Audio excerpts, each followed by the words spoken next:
W237CW Pinellas Park, WRUV HD3 Clearwater, and the mighty AM 620 WDAE St. Petersburg, an iHeart radio station. It's time, man! The stage is set! Welcome. Welcome home, baby. I like this kind of party! Putting the fun in dysfunctional. Yeah! Each and every weekday morning, the Pat and Aaron Show. Is it a little too early for being that loud? Good Morning Tampa Bay. And here we go. Now your hosts, Pat Donovan and Aaron Jacobson. Good morning, goons. Welcome to the Pat and Aaron Show, 95.3 WDAE and AM 620.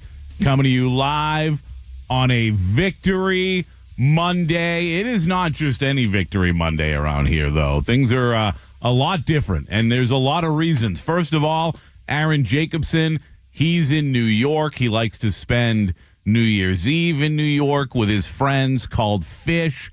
And anybody who's been to a Fish concert knows what that's all about. I don't need to explain anything to any of you. But Aaron's in New York enjoying some Fish.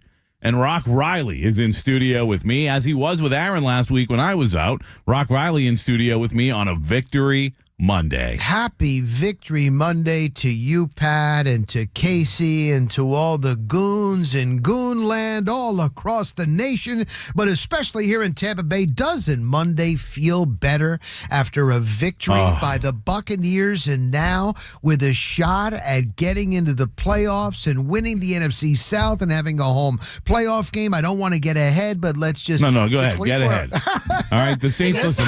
Yes, it is exciting, Todd Bowles. It is. And by the way, really is. You mentioned Casey Warner. Casey Warner, like myself, back from vacation. He was was it all of last week you were out, correct? A whole 7 days I was in Kentucky. Never been back home that long. You were there for 7 days. 7 days, a bit too long. It's too much Kentucky? That's too much family, we'll just say that. I love my family, very close with them, but 7 days was enough.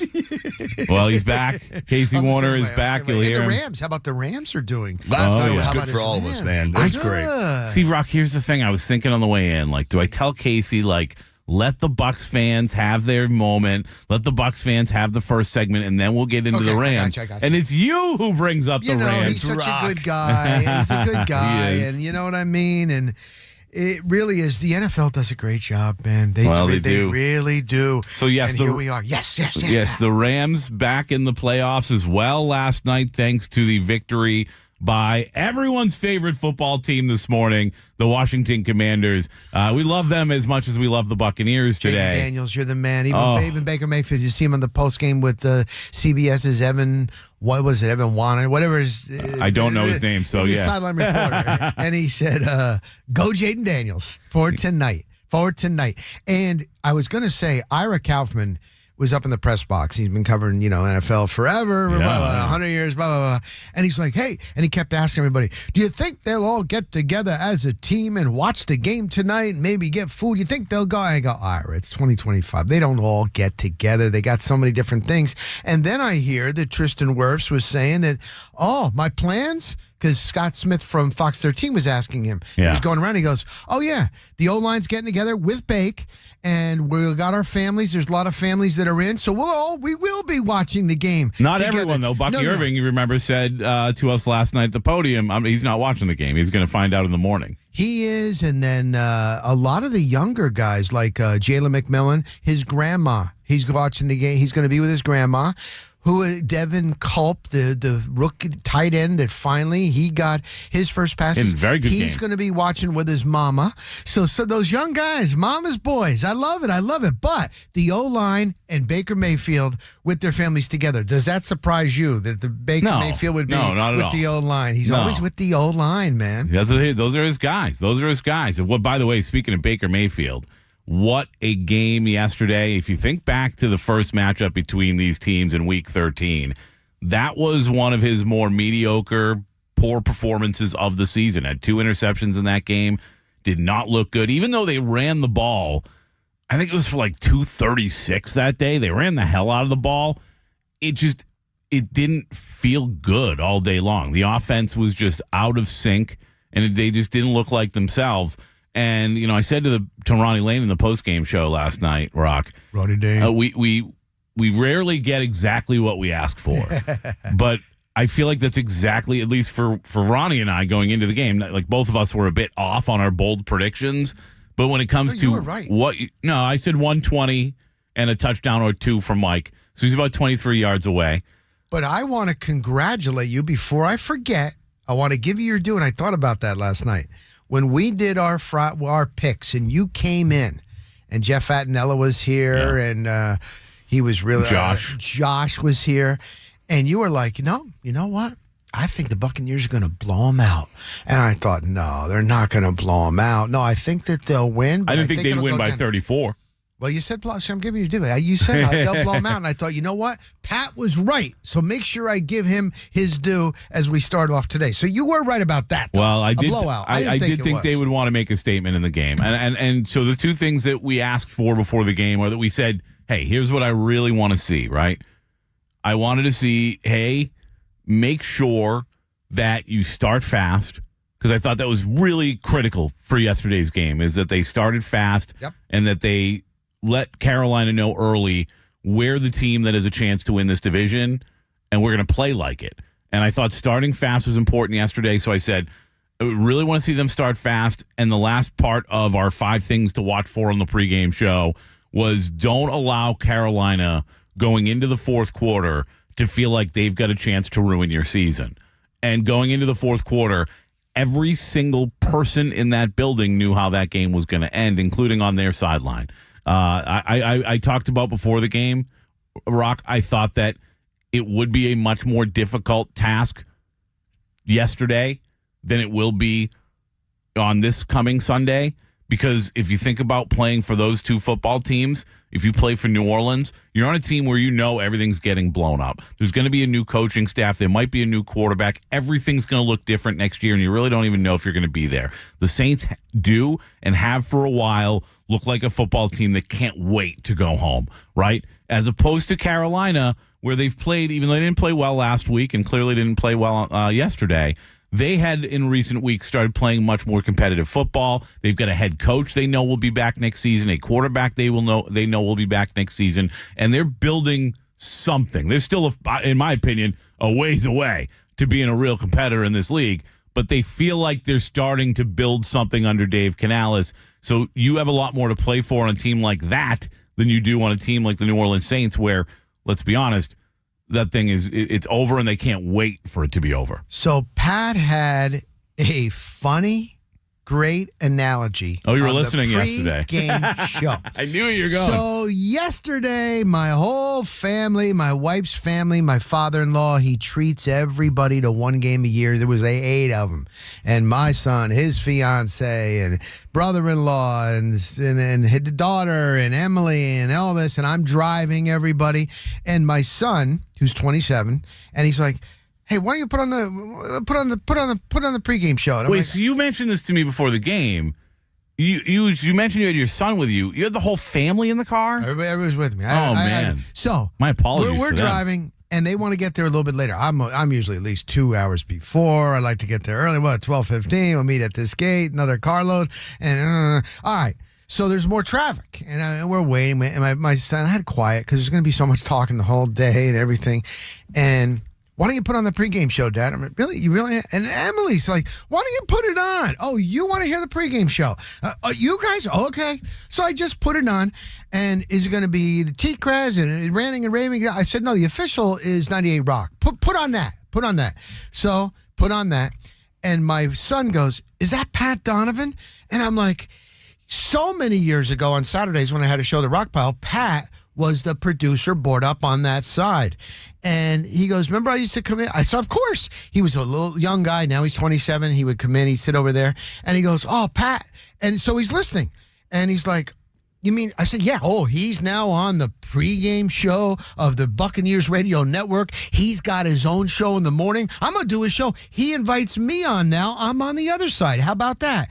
We listen, and Pat is giving the analogy of the Carolina Panthers on how they are like the cat that knocks down the Christmas tree, Putty Cat, and ruins Christmas. And they thought that was hysterical. So there you go. It was the Pat Donovan show. That was funny, though. It was like that. Now, I will tell you this. Dave Moore, I think it might have been on that when it went to Dave Moore and TJ were talking. But Dave Moore is a perspective from a player. He's like, when you know your team is out and there's going to be change, you want to make sure, though, when you're playing in that game, the player himself is about himself and putting good film on. Yeah. And sometimes they are a dangerous team because the opponent thinks they're done. Just like the Bucs now for this one. They're done. And you are right. You know what Mike Evans said? Exactly what you said.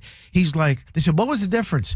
He's like, we wanted to be more physical. We wanted to let them know. We knew we weren't talented. We had to out-physical them and do it right and start fast, and that's what we did. So Mike Evans, that was their that's what they wanted, Pat. It's exactly what they did, and we mentioned Baker Mayfield. By the way, I want to pay off the analogy for anybody who wasn't listening yesterday. Please do. So what Rock was referencing, I said yesterday, and we thought Carolina would be much more competitive. Even though I did think the Bucs were going to make a statement and win that game by double digits, I expected Carolina to be more competitive, and I made the joke that we had Dave Newton on from ESPN out of Carolina. He was our behind enemy lines guest. And I asked him, how much do they want to be that cat? And that cat was, everybody's seen the video of the cat knocking over the Christmas tree, setting the house on fire, and it ruins Christmas for everyone. I said, how much do the Carolina Panthers want to be that cat for the next 2 weeks against this week the Tampa Bay Buccaneers, and next week the Atlanta Falcons. Now, next week their game against the Atlanta Falcons lacks a lot more significance. You got to come up with something. You got a whole couple days. You got days till 1 o'clock. So. Yeah, it lacks a lot more significance because all the Buccaneers have to do now is take care of their business, thanks to Jaden Daniels and the Washington Commanders. What a game that was! I fell asleep, Rock. So yeah, I was dozing in and out, and then I came back at the end. Yeah, I had a real rough night of sleep the night before. Just for whatever reason, didn't get a lot of sleep. I knew after the Bucs game, it's like a 10-hour day for me.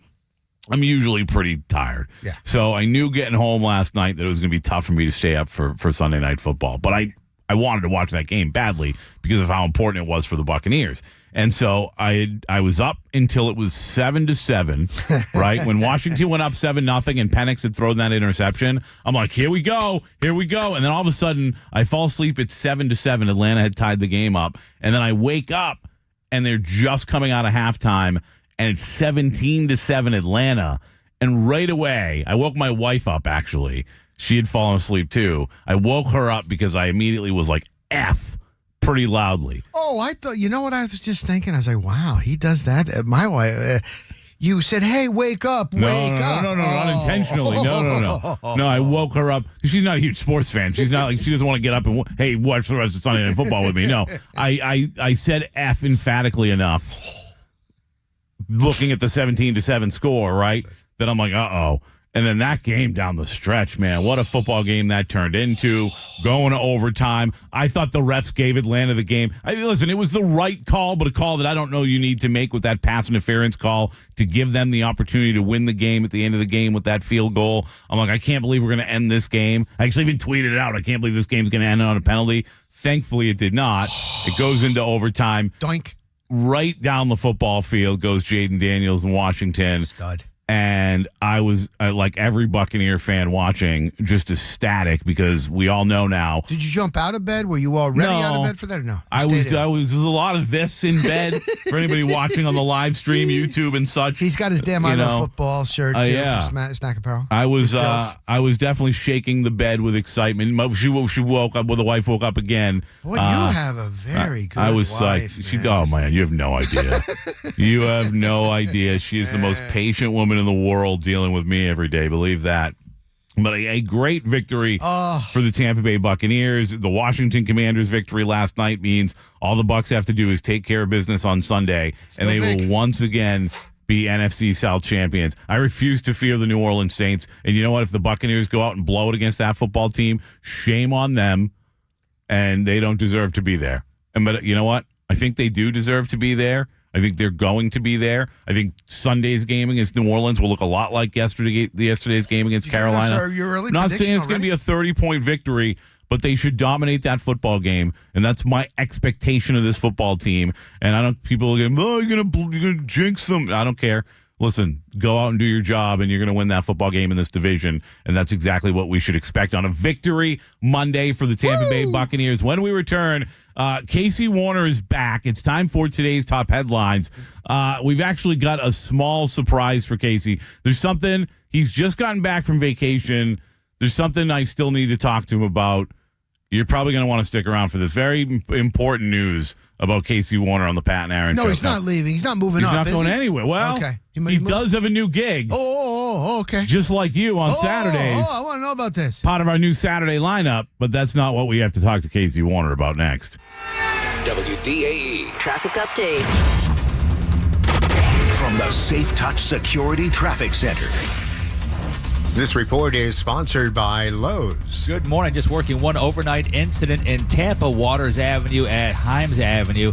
Crash, but no lane blockage reported at that location. Rest of the area is looking good. All the major arteries on the Tampa side, like the VEDX 275, I-4, all in good shape in both directions. On the Pinella side, US 19, Gateway Expressway, Bayside Bridge, all checking in clear. Get traffic info around the clock by searching News Radio WFLA on iHeartRadio. I'm Pat Largo. Lowe's knows how to save you time and money. Order what you need by 2 p.m. to get it delivered same day. Valid on eligible in-stock orders and select zip codes for same-day delivery. Subject to driver availability. Fees vary based on purchase. More terms apply. See Lowe's.com/same-day delivery for details. I was so excited about Victory Monday, I forgot.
off and coming in here.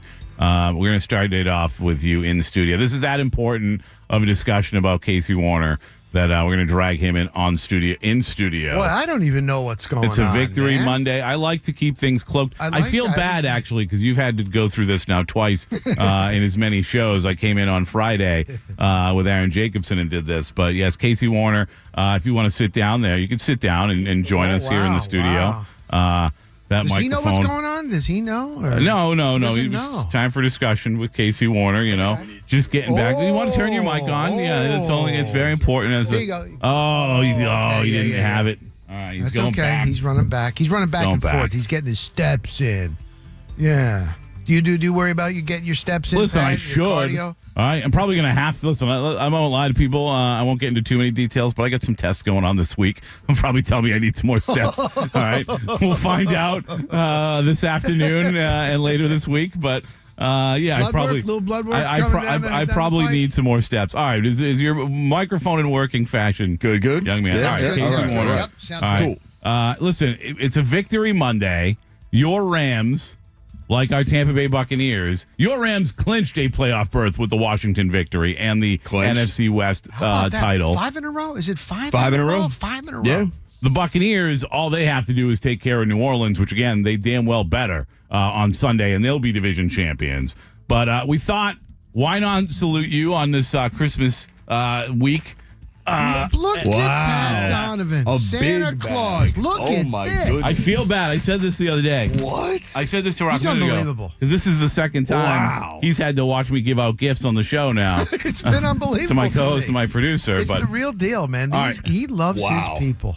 Open the bigger / heavier one first. Okay. Casey Warner. This and is again, huge. with your Rams making the playoffs, this is a perfect Christmas gift for you. Well, it's bigger than And a bobblehead, I can tell you It's, that. it's bigger than a bobblehead, and Make him Casey up Warner there. will enjoy it more than a bobblehead. But yeah, so listen, he was out all last week, so I couldn't give him his Christmas present There we go. A key. Yeah. on Bam, Friday. bam. Oh, did she tape up the box? You know, my Heidi. yeah, Of course, yeah. Heidi Oh, wrapped yeah. this. Oh, yeah. She taped up the box good too, as well. He's real quick. She wanted to He make gave sure me the key, and he's it was open. very safe. A piece of technology Really? this big, you got to make sure that it's safe. I might be lying. It may not be technology. She's got newspaper in there. I think it's more software than Very well hardware. packed. Very Oh, well yes. Well, that's Heidi Donovan for you. She does a great job. I don't know how I've locked this camera on you, but I love that it's working this way. Nice. Perfect for a Victory Monday, Casey Warner. It's a bottle of Oh, we're some not even. I didn't know she had Look so at many the layers. size of that dang bottle, baby. Woo! How about that? Huh? All right. That's Yeah. 1792. yeah. That is nice. Kentucky bourbon. Went with the Kentucky this time. That's All right, right. I that's knew right. coming back from your trip, I thought it'd be perfect. Very nice. And then, all right, go ahead and open up the other one Okay. for the You people really, watching you on. really Wow. are thoughtful, Pat. I will tell you that. So thoughtful, man. Aaron Jacobson, he gave him a New York Knicks sweatshirt hoodie that was just incredible, man. And no what else? He gave him something else too. I can't remember what else. I mean, he really A Grateful fixed- Dead T-shirt. Grateful Dead T-shirt. Yeah. And the Kiss glass 4-pack. How about that? Nice. Wow. Nice. Wow, man. I saw we got those like That's months cool. ago. That was pretty cool. Probably better than what you got when we went home. You know, Right. he knows you Dude. better than your family. That's You know, I'll bet. that's something else. Now the question Wow. the question is on a Victory Monday, as the Washington Commanders made all of us fans last night by Yes. putting the Bucks in position to win their division and also giving the Rams their division. Should you celebrate this morning by trying out your Kentucky bourbon in one of your new Kiss glasses? I feel like it's appropriate. I think so. Yeah, you didn't even hesitate. Yeah, man. Like right now? I mean, listen, it's a celebration. It's Victory Monday. Anybody listening right now who doesn't It think is. Casey Warner should try, is it too early? I don't think it's too early. It's never mean, too come early on. for Casey Warner. Yeah, let's go. I want for the lives, the people. If you want to watch, 5 o'clock somewhere. you man. want to watch Casey try his new Kentucky bourbon that I got him for Christmas. Kids, Ooh, that don't looks try this at nice. home for several years anyway. That's awesome. Casey's a grown man. He's 27 years old. Oh, is it too hard with the glasses to get it in? Carefully. He's got it. No, beautiful. Today's top headlines brought to you by Mark Spain Real Estate, where you can get a guaranteed offer on your home today and buy yourself some beautiful whiskey. Beautiful. Yeah, when we saw those glasses, we knew right away. We're like, this is Casey's Christmas present. First of all, though, dude, come here. I got to give you Yeah. Oh, hug on the live another stream. hug, man. that's so kind. awesome. Make sure the people see the hug. Look at that. Thank you, brother. That's awesome. Merry Christmas. Merry Christmas. Wow. And Merry Christmas now. Yes, there we go. Wow. Just This a is- little swipe. A little Nothing something. major. Yeah, a little something for the Washington Just Commanders. a little bit.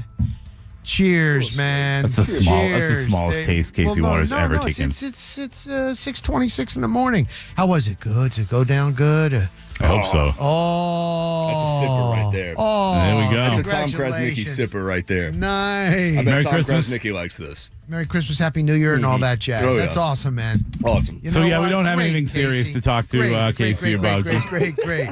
He's set for the day. That is nice. Love it. But yes, beautiful. that is the top headline this morning is the Washington Commanders, an unbelievable overtime victory last night. If you missed it, you might have fallen asleep if you're listening now. We both and thought did. it was 17-7. And, man, I saw in my time, like, oh, it's over. Oh, the Buccaneers, look at those chances that they blew during the season. If they would have, look at this, put it in I'm the glad I hands of all didn't. this. We'll stay awake for all that. Yeah. And then look at how it turned out. The Jaden Daniels leads them down overtime, and now they win it. How about that? So the Buccaneers, baby. I tweet here and there during games, but I can't read a lot of the social media during games because it's just too much. It's too much. Good for you. There's too many. The craziest fans are the ones who are tweeting during games, like the nonsense, right? The really smart, educated fans, like Corey in Nashville, who's going to lead off on the other side when we get back. Corey, hang out there. We'll get you on right after the break. Right. Like, they're not tweeting nonsense during games. The people that tweet at you during games, not all of them. If you're somebody who tweets at me during a game, you might be a very good person on social media. But there's plenty of you out there that are the people that are tweeting during games. It's just too much, and I don't have the energy for it. I'm trying to watch football. Good for you. I'm trying to enjoy the game. Maybe that'll be one of my New Year's resolutions. Oh yeah, you can't focus on those knuckleheads, man. There's too many of them, and they're not the majority of fans. I know that, right? Like the majority of people are the people we hear from on this show. And there's a lot of measured fans out there, but we hear from the cuckoo birds. We do. Hey, that's today's top headlines. The Washington Commanders, they're our heroes today. Both Casey in there with his new bourbon. He's got a big smile, man. And a Rams division crown. And for us in Tampa Bay who know the Buccaneers are very much on the verge of a division crown if they can just take care of business against the Saints on Sunday, which, again, we should expect them to do. All right, when we return, we've got a lot more to get to, and we're going to tell you, first of all, what Baker Mayfield told me he's never seen before. That's coming up on the other side, and a lot more about yesterday's big Buccaneer victory coming up with Rock Riley in for Aaron Jacobs.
Tails.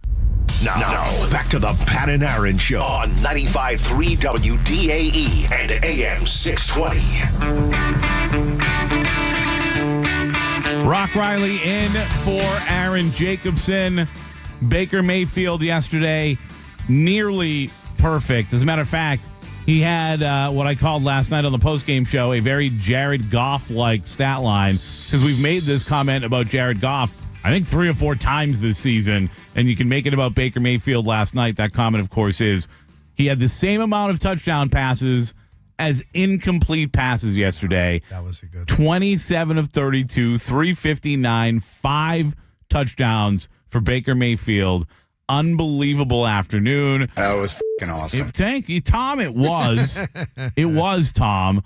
And you look at the way he spread the ball around as well. 8 receptions for Mike Evans for 97 yards and a pair of touchdowns. Another pair of touchdowns for Jalen McMillan, who is just really starting to come into his own. We had such high expectations for Jalen coming into the year because of all the things we had heard about his work ethic. Mike Evans telling us about the day before training camp, having guys together in the hotel room working. He's telling guys, I'm going to be a Pro Bowler. He was looking really good in camp in the preseason. We expected a lot of big things from him.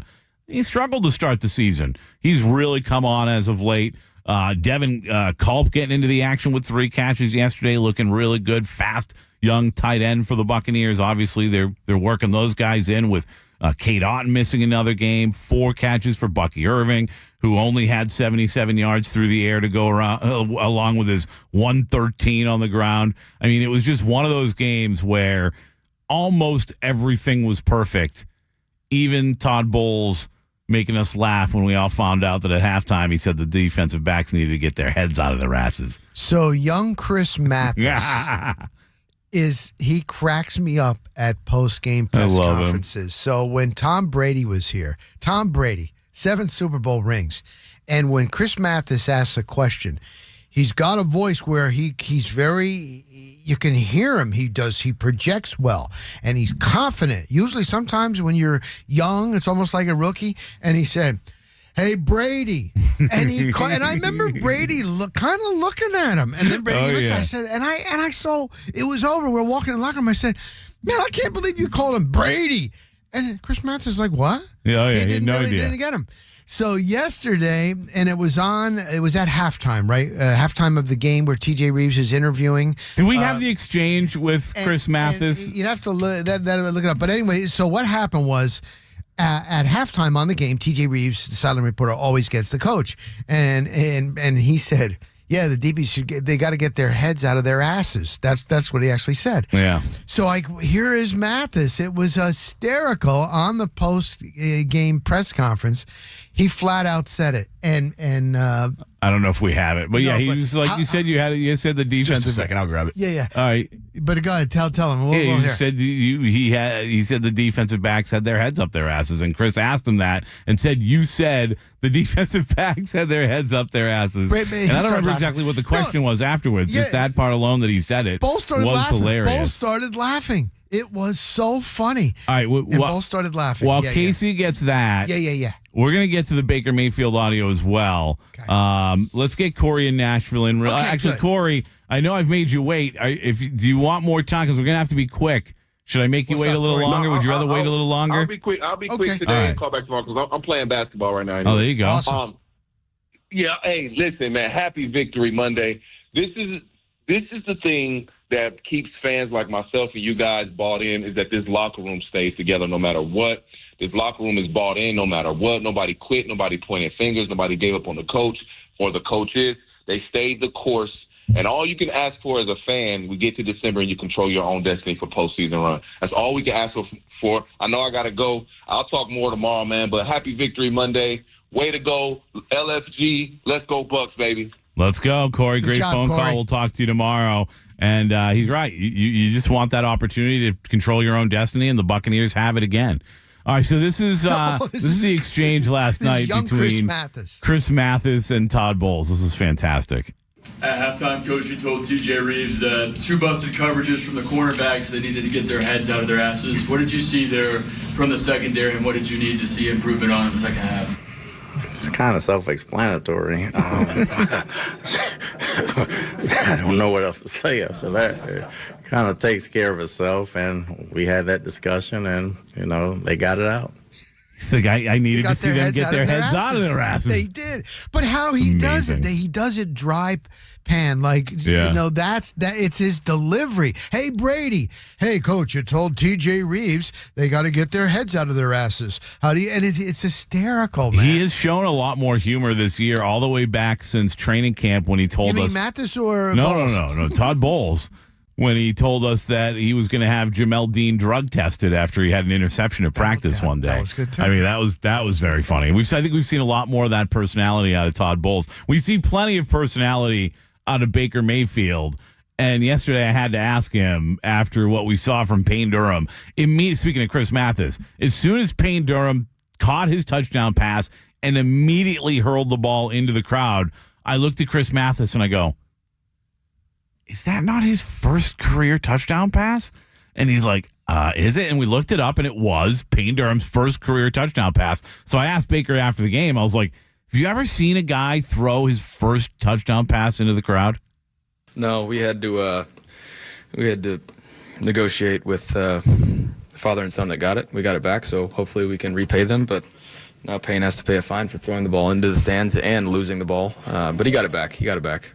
So funny. That was awesome. I didn't realize it was such a big thing. Did you see the video of the parent and the kid, and they walked him all the way down? They were in the tunnel when we left the locker room yesterday. Wow. At least when I left the locker room. I missed it. So, I'm pretty sure that's who the kid was. Mike Evans was actually outside the locker room talking to him. I heard Mike ask him a question. Like, Mike is such a good dude, and some guys will come out and be like, "Hey, how you doing?" and then move on, right? Mike was totally engaged in a conversation with this kid, interested in what he was talking. It just I don't think people understand what kind of guy Mike is sometimes. Father and that kid. Can you imagine that? Yeah. They just thought that they were going to the game. Now they're in the hallway after the game. The ball, chatting it up with Mike Evans. Mike Evans, a Hall of Famer. Are you kidding me?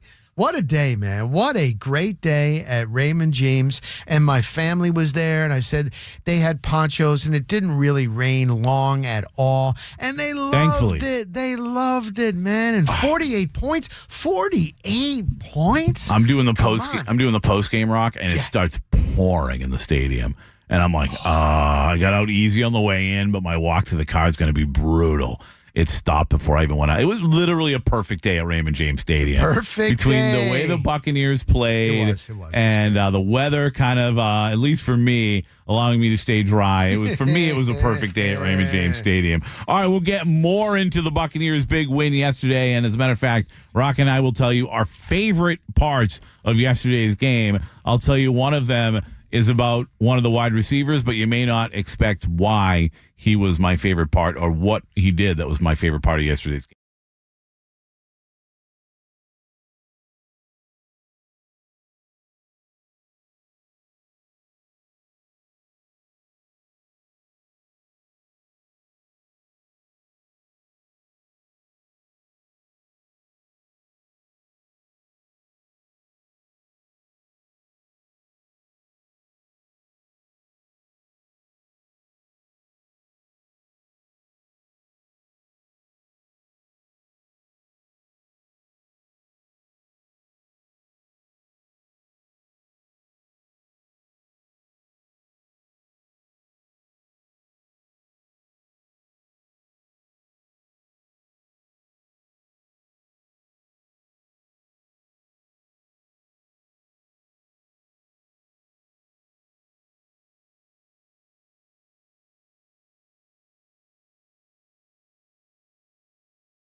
Pat Aaron, 95.3 WDAE and AM 620. Rock Riley in studio Victory Monday for Aaron Jacobson. I won't say any names because I would never do something like that, but we were just talking about a specific member of the media who, in years past, let's just say was very nose blind.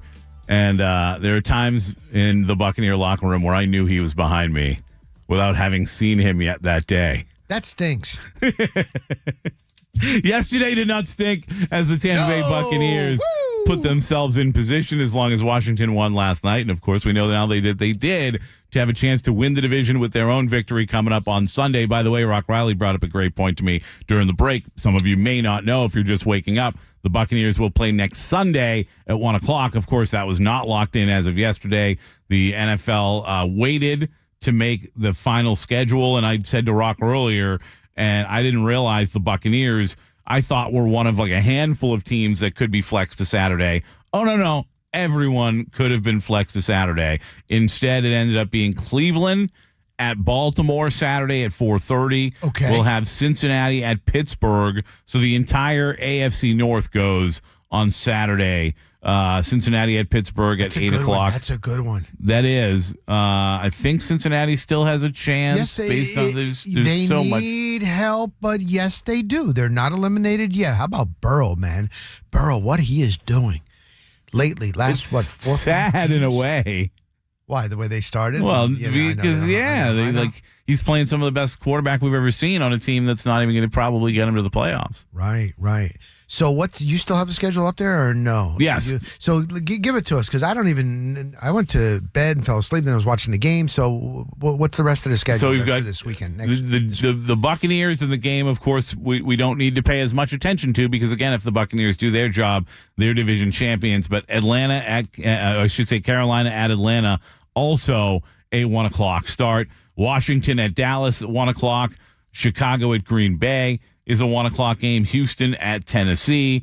Jacksonville at Indianapolis. Buffalo at New England. New York Giants at Philadelphia. Boy, that'll be ugly because the Philly probably won't play anyone. They're locked into their seeding. Right. Kansas City at Denver starts the 4:25 slate. So the later games, Kansas City at Denver. Los Angeles at Las Vegas Raiders.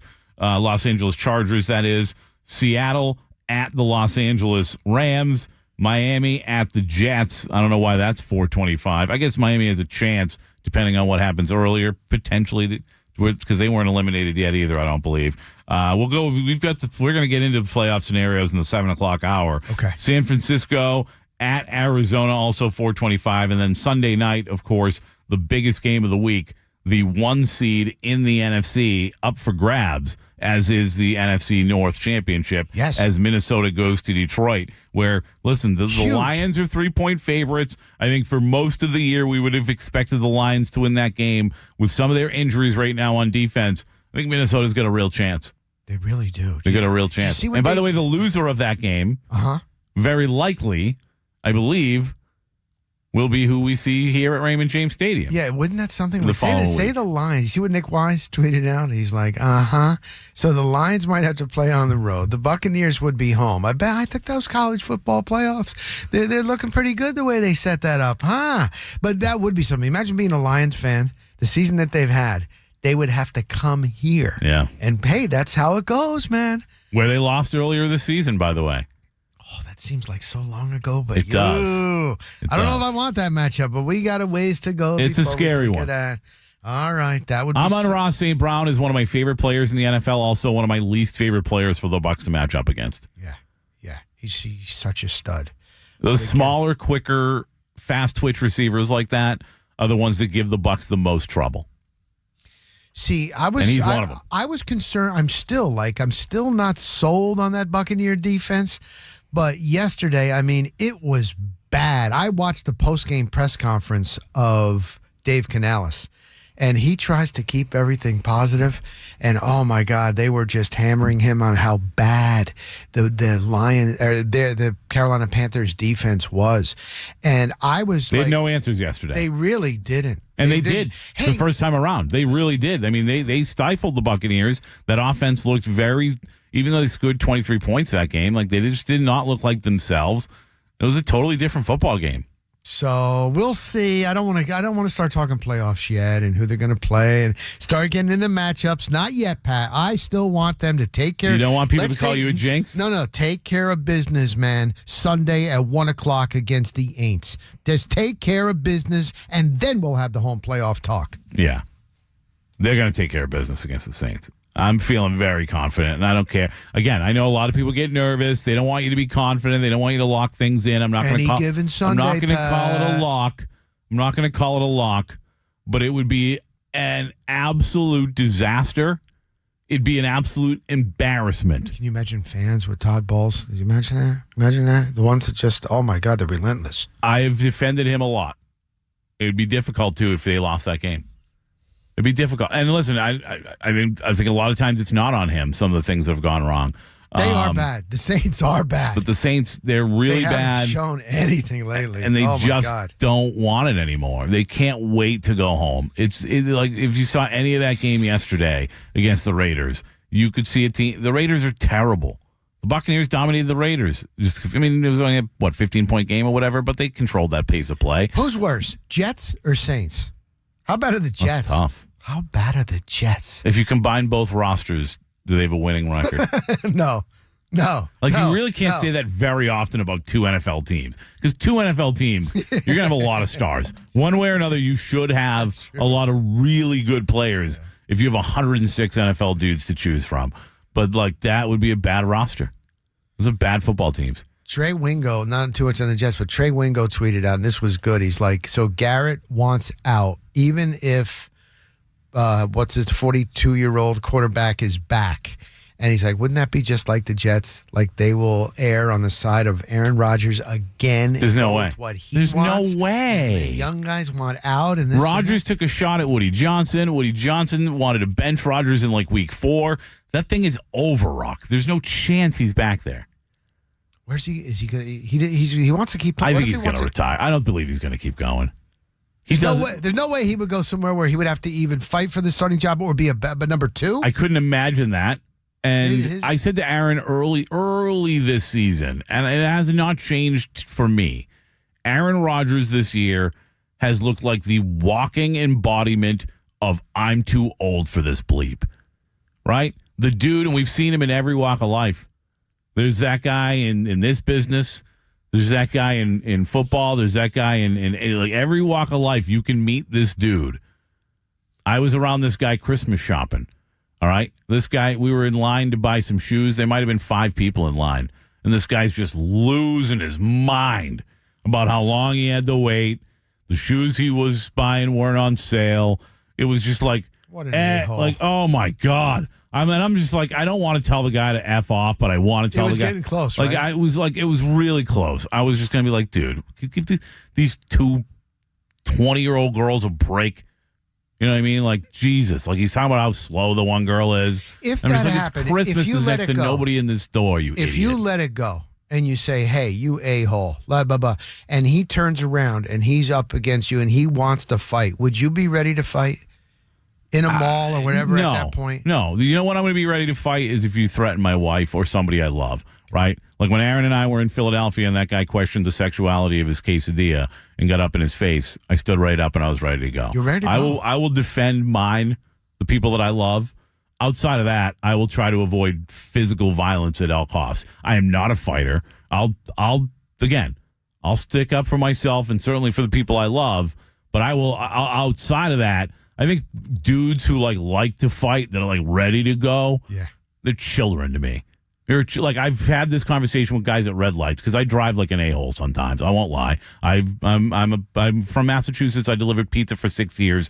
The reason people call us massholes is because of how we drive. I will acknowledge that sometimes I drive like a jerk. Sometimes I'm in a rush and I just have no patience for people that are staring at their phone or doing whatever. And I've had the situation at red lights where a guy's like, want to go? Yeah. And I'm like, yeah, I want to go where I'm going and get home. No, I don't want to fight you because I'm not a child. I'm 47 years old. I don't want to fight people, but I'll defend if I have to defend. Johnny B gave me the best advice. And I said, Johnny B, sometimes these guys just piss me off on the road. And it's like road rage. And he goes, always assume they have a gun. Just think that in your mind. Do that. And then go about your business. Don't make eye contact. It's the best way. I'm hoping it doesn't ever come down to that or something like that, or like you said, in a mall or something like that, and the guy comes up to, you got to be ready, though. Got to be ready. Throws the first punch. We do have to hit a break, but real quick, a good friend of mine, he came to visit me one time, and I was kind of doing the, annoyed at traffic thing, and he goes, do you know how I got my job? And I'm like, what do you mean? He's like, there was a guy who had my job, and he was at a red light, and the guy in front of him didn't move when the light turned green. He was talking to the guy next to him. Went through the whole light cycle, never went.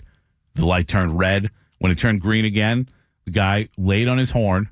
The guy got out of the truck in front of him, shot him 8 times. So he's alive, but he's paralyzed. There you go. So I got his job now. That did it for me. That's even better than what Johnny B told me. He's like, cut the crap.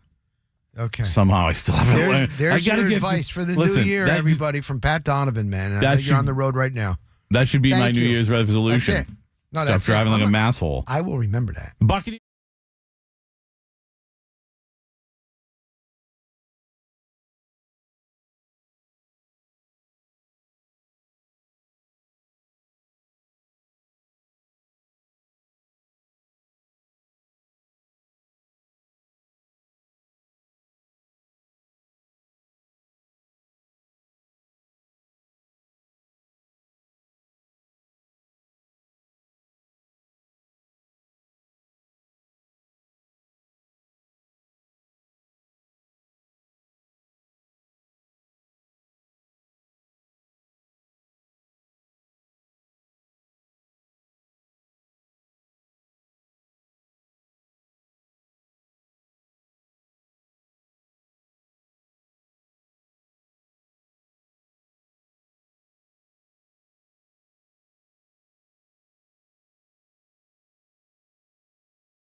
Hour number 2 of the Pat and Aaron Show, 95.3 WDAE and AM 620. Aaron Jacobson is in New York to see Fish for New Year's Eve. I think he's seen him a couple times. I think they do several shows over the weekend. What's that all about? Drugs, mostly drugs. Fish shows. I'm kidding. I thought you said he was eating fish. No. He probably might have some fish.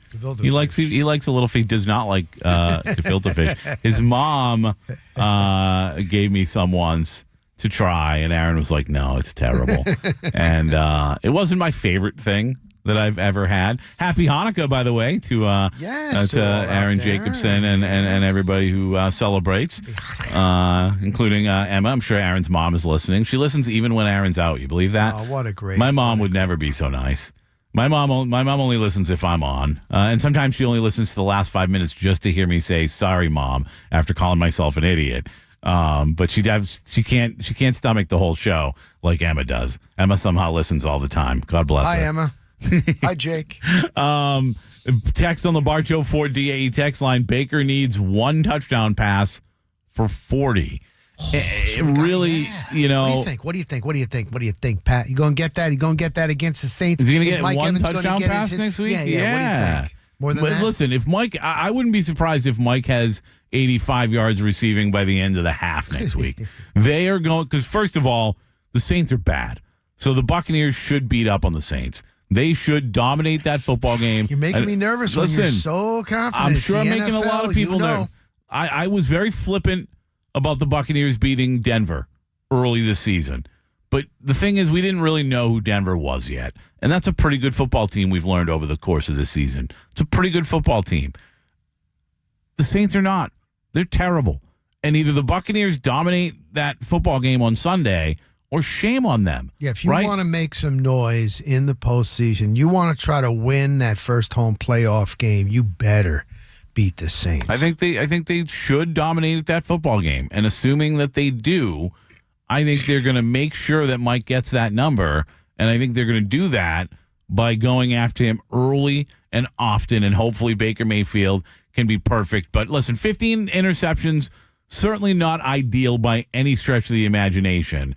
But if you told me that Baker was probably going to go for 4,500 yards, which he's 221 short of that yardage-wise, and 40-plus touchdowns, I would have said, sign me up before the season. With a new offensive coordinator and a new system. How about that? Now, I did have a lot of optimism about what this offense would look like without any knowledge of what Liam Cohen would do for this offense. Why? Right? Why? Just because, assuming he wasn't a terrible offensive coordinator, bad coaching can send you in the wrong direction. There's no question about Mike Smith.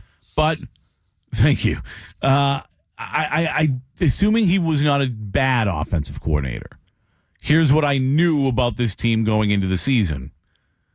They did a good job addressing the offensive line in the areas where they needed to, and you could tell by what we knew about Ben Bredesen, who I didn't think would be a great addition, but I thought could be pretty strong for a good addition, and having a guy like Hainsey behind him. Like, I thought they had enough depth at left guard to fill that position.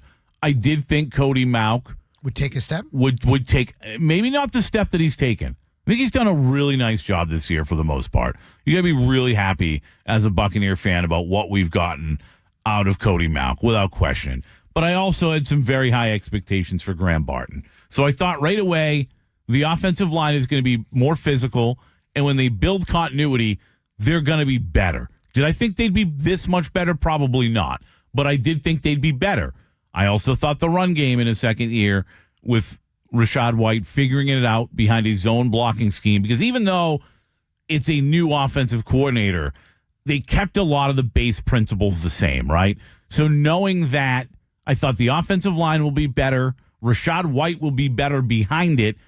And by default, I expected Baker to be better just because of the continuity, just because the guy's never been around and healthy in the same place for a couple years in a row since being a rookie in Cleveland. Like, he hasn't had this kind of continuity around him. A second year with Mike Evans, a second year with Chris Godwin. I thought there are all these reasons why the offense had to be incrementally better. Significantly better, I didn't know that was going to happen by any means. Isn't it amazing? But I thought they'd be better. They're getting this done without Godwin. When you think about it. And by the way, they don't have a guy who can replace him. As well as Jalen McMillan's playing right now, they just don't. And I go back to, I think it was the first Saints game, where Godwin caught a pass. It was a very nice pass, but he bounced off a couple of tacklers and took that thing like 45, 55 yards for a touchdown. That's a play I don't think they have a wide receiver on the roster who's physical enough to make, right? His ability to break tackles, to pick up yards after catch. There's a physicality to Chris Godwin's game that nobody else on this roster has. And to replace that is difficult. And they've still found a way to keep this offense playing really good football without You know him. what I really like is that Jalen McMillan just keeps getting better, and he's going to get his man strength. He's going to get stronger. I'm not saying he's going to be a Godwin and being physical like that. Right. But Liam Cohen this week said that was the thing. As soon as we drafted him this offseason with the training that he's going to do, he's going to come in a little bit stronger, and that's going to make him even better. Yeah. I really like what he's doing. I do. He needs to get stronger without He does. question, He but he's does. been really phenomenal the last handful of weeks after a slow start. Yep. And he's going to make this offense a lot more difficult to contain if he continues to play this brand of football. And it's something that is exciting. I've been saying for the majority of the season, even when the Buccaneers have played their best football, I think they're a year away from being true Super Bowl contenders. That said, you look up today and who in the NFC really scares you, like really scares you. I think Detroit is still a phenomenal football team, but they've got so many injuries on defense. We know the Bucs can score with them. So if you can play adequate defense, you're dangerous in the playoffs if you're the Buccaneers. And again, that's coming from a guy who doesn't think they're quite ready yet.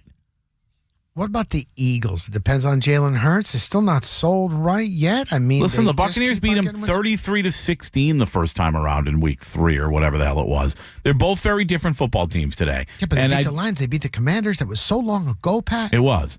But I still think the matchups are the matchups. And I think they got away from the run and Saquon too much in that game, and I wouldn't expect that to be the case. And I'd be very, very reluctant to pick the Bucs to win that game. I'd probably do it just out of optimism. I think once you get in the dance, you better be like confident, even if you're not 100% confident. But it'd be very difficult to believe the Buccaneers are going to win that football game. Philadelphia, who I think is playing as well as anyone, and will be smart enough to lean on Saquon more than they did in that first matchup. But you beat them 33-16. You've absolutely got a shot. Again, do I think the Bucs will be or should be considered a favorite, not even the favorite, a favorite to go to the Super Bowl? Absolutely not. But there's no one that really scares you and looks that dominant that they couldn't beat them on any given Sunday. Are there still Baker Mayfield detractors, or maybe that's a little too strong? I still get some fans telling me, you know what, though? He's good.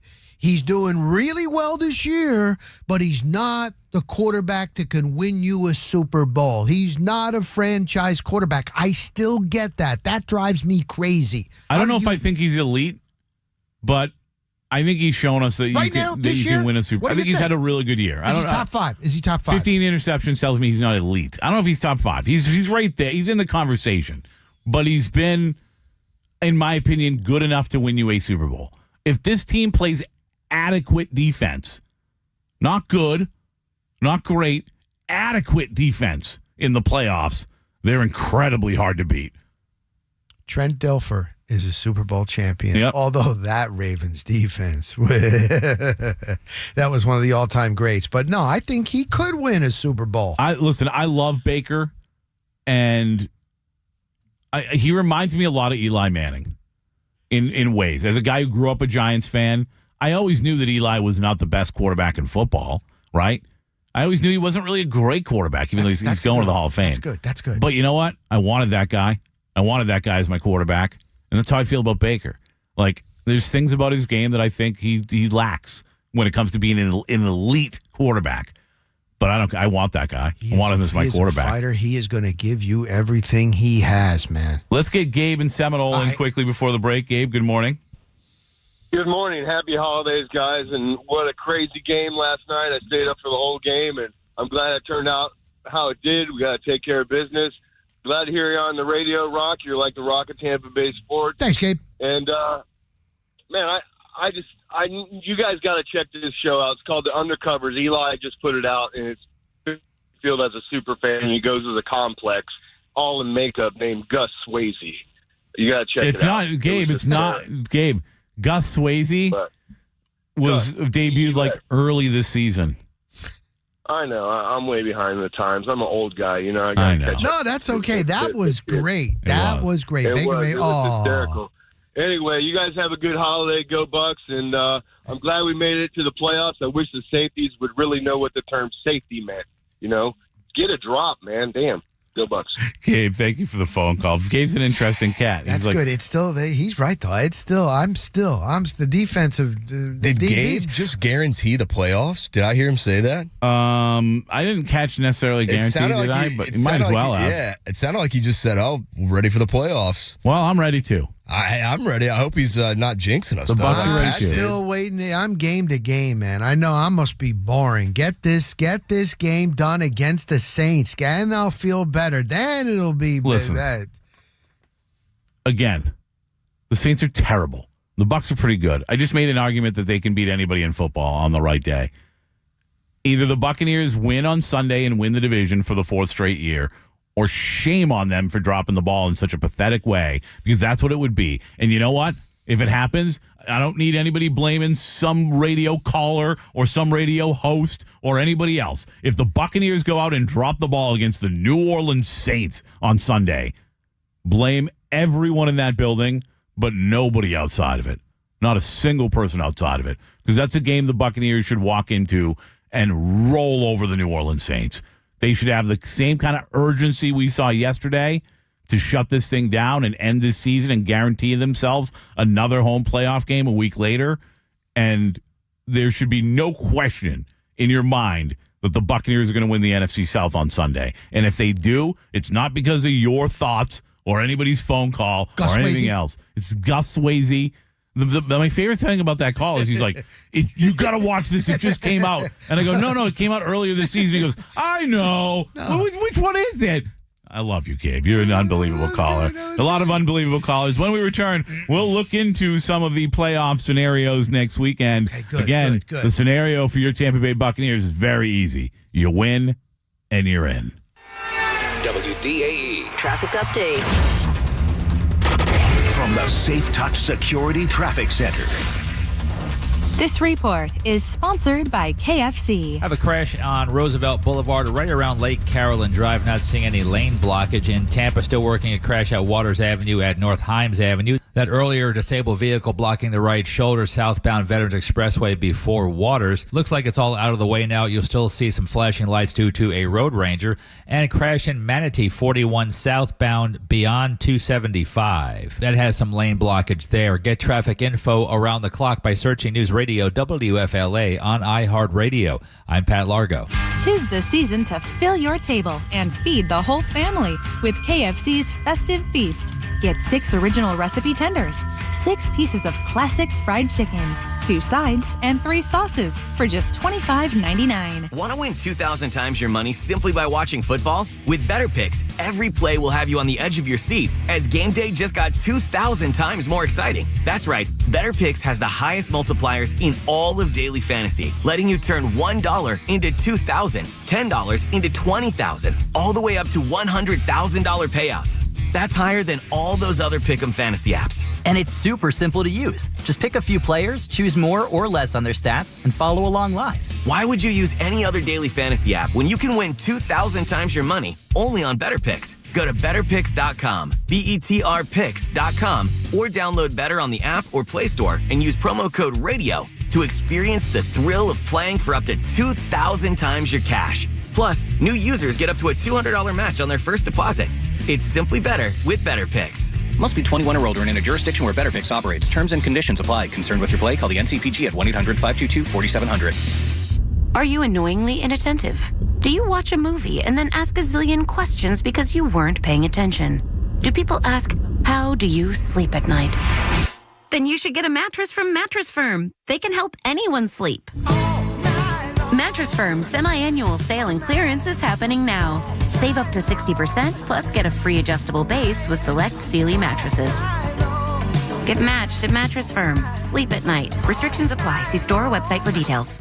What's up, everybody? Adnan Burke here to tell you about a new podcast. It's NHL Unscripted with Burke and Demers. Jason Demers here, and after playing 700 NHL games, I got a lot of dirty laundry to air out. Each week we'll get together to chat about the sport that we love. But we're not just going to be talking hockey, folks. We're talking movies, we're talking TV, food, and Adnan's favorite, wrestling. It's all on Le Table. Listen to NHL Unscripted with Burke and Demers on America's #1 podcast network, iHeart. Open your free iHeart app and search NHL Unscripted with Burke and Demers and start listening. At Rivard Buick GMC, it doesn't matter where you live, because from the comfort of your home, you can enjoy the massive new GMC discounts with upfront pricing that Rivard is known for, saving you thousands. Check out over 650 new vehicles in stock. Find one that you like, and we'll deliver it to you, whether you're 1 mile or 1,000 miles from us. You'll receive great customer service with no hassle and no pressure. That's how we got to be the number 2 GMC dealer in the country. RivardBuickGMC.com. GMC, we are professional grade. Hey guys, T-Grass here. Air and water are two things a certified Ruud Pro partner knows an awful lot about. And now you know. Ruud Water Heating is the industry leader for total water heating solutions. You need conventional tank-type water heaters, tankless water heaters, replacement parts and accessories for all categories. Ruud is a one-stop solutions provider. And with the exclusive backing of Ferguson HVAC, certified Ruud Pro partners get the best products and parts. Hit them up at RuudACFlorida.com. This report is sponsored by Phantom Fireworks. Visit fireworks.com for info. Early morning fog will give way to a mostly sunny day. Our high right around 78. Overnight, partly cloudy. Our low 66. Tomorrow, Tuesday, mix of sun and cloud. Heavier on the sun. Our high right around 78. Get weather info around the clock by searching News Radio WFLA on iHeartRadio. I'm John Thomas. This New Year's Eve, resolve to make next year the best and brightest one yet with Phantom Fireworks. Visit fireworks.com for showroom specials, coupons, and a location near you. Phantom Fireworks, lighting up backyards of America from coast to coast. For more information about contests on this station, go to 953WDAE.com/rules. Good morning, Goons. The Pat and Aaron Show on 95.3 WDAE and AM 620. The scenario for your Tampa Bay Buccaneers is exactly as we want it. By the way, we'll talk to our good friend Scott Reynolds from PewterReport.com in about 10 minutes. I might bust his balls a little bit. Do it. I might ask him if he wants to apologize to the Buccaneers. He picked Carolina to beat the Bucs on Sunday on the Insiders. Not Rick Stroud and I. We picked the Buccaneers. But yeah, he said he couldn't trust the Bucs defense, which, by the way, to an extent, I very much understand, especially with the issues at hand, injury issues at hand. By the way, we haven't even gotten into Shaq Barrett yet today, who is back with the Tampa Bay Buccaneers. I was a little surprised he did not play yesterday. Yeah, I was surprised. I was driving over with my family. I heard TJ, he's not activated. And I thought, really? But you hear what Bowles did say? We'll get him for practice this week. He probably will be activated. So they want to make sure. Yeah. You know what I mean? I just thought, like, his agent said he's ready to go right away. And I'm like, listen, I think it's a good move for the Buccaneers. Is it Rosenhorse? Rosenhaus. That's what he's anyway. He probably likes that. He probably does. He probably would like that. But, you don't know what we can expect out of Shaq. What I hope is that with fresh legs, having the entirety of the year off, he is ready to go and has just enough juice in the tank to make an impact over the last last week and into the playoffs. Yeah, that was a good move, actually. Now you look back at it now, they didn't need him yesterday. Get him a couple of days of practice and then have him ready to go and then put him in for a little bit against the Saints. And then for the home playoff game, he can really help out. He's already paid off. He's already paid off. Chris Braswell had his best day yesterday. As soon as Shaq showed up, he said, hey, I better start stepping up or I'm not going to get any more snaps. But no, good to see Shaq Barrett back without question. I mentioned before the break we'd look at some of the playoff scenarios going into next week. And again, it is a lot better when it comes to the Buccaneers because all they have to do is win, and they're in. Win, and they're NFC South champions, and they win me a little bit of money as well, which is nice. Nice. Because I've talked about this, Rock. I put money on the Bucs as soon as Kirk Cousins signs with Atlanta, and Vegas made them the favorites to win the division. Remember how hyped everybody I was like, was I'm not on sold. the Falcons? I was not sold. Not everybody. I was not sold. I said Kirk Cousins was the reason for so many years that people said that Minnesota wouldn't get over the hump. And now all of a sudden he's the reason why Atlanta will. How you like that? You like that? I mean, you like that? I just didn't understand. It was the same thing with Carr last year. The second he signed with Saints. The Saints, thank you. I was thinking, I wanted to say Raiders, and I'm like, I know it's not the Raiders, Pat. Yeah, the second he signed with the Saints, he and they became the favorites. And we saw what happened. The Buccaneers still won the division. How about your boy with the Jets when he signed with the Jets? Aaron Rodgers, he's going to do what Brady did. Yeah. Come to a new franchise, they're going to win the Super Bowl.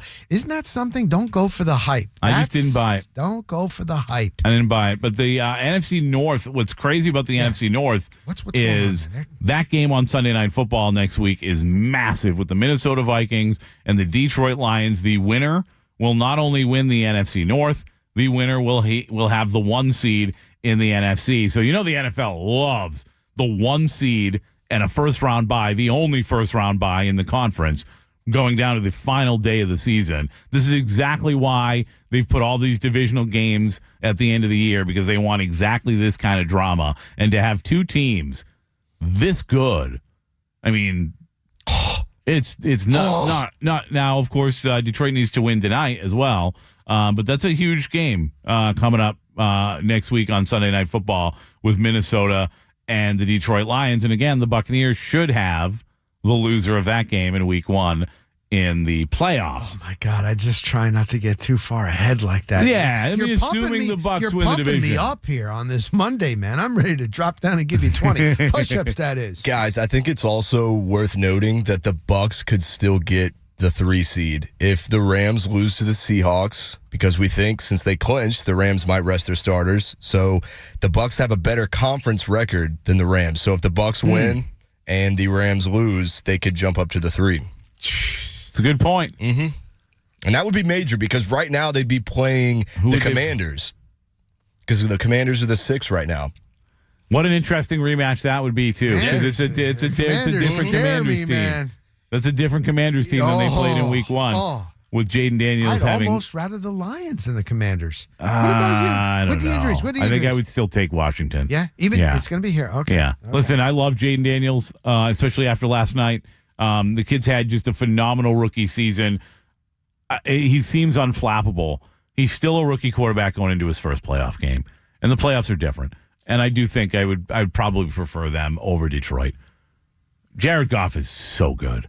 And the Bucs defense really has a tough time. See, I was driving here and I was thinking about it. I was like, you know what? What team still with the Buccaneers? They've been so up and down. What team are we going to see each week? I'm still like that. That's why I can't get even past this Saints game. Which is, by the way, it's why I think they're a year away, right? Because I think part of them being as up and down as they are, and I think it's important what they look like, by the way, and we'll get into that today. What they look like on Sunday against the Saints is important. Don't just sneak one out. We've seen now 2 times where the Buccaneers have blown someone out. They blew out the New York Giants, and they came back the next week, didn't play very well, and almost lost to the Carolina Panthers. Yep. They blew out the Los Angeles Chargers. They come back the next week, and they lose to the Dallas Cowboys. Yep. So let's see you come back off of a blowout win and play the same brand of football again. Yeah, but you know what? I think you can, kind of like against Carolina, you can stumble a little bit next week and you should still beat the New Orleans Saints. But I don't want to see that. I want to see another good brand of football. Who would be better to play in the first round of the playoffs? That's just one of the things we can get into.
on 95.3 WDAE and AM 620.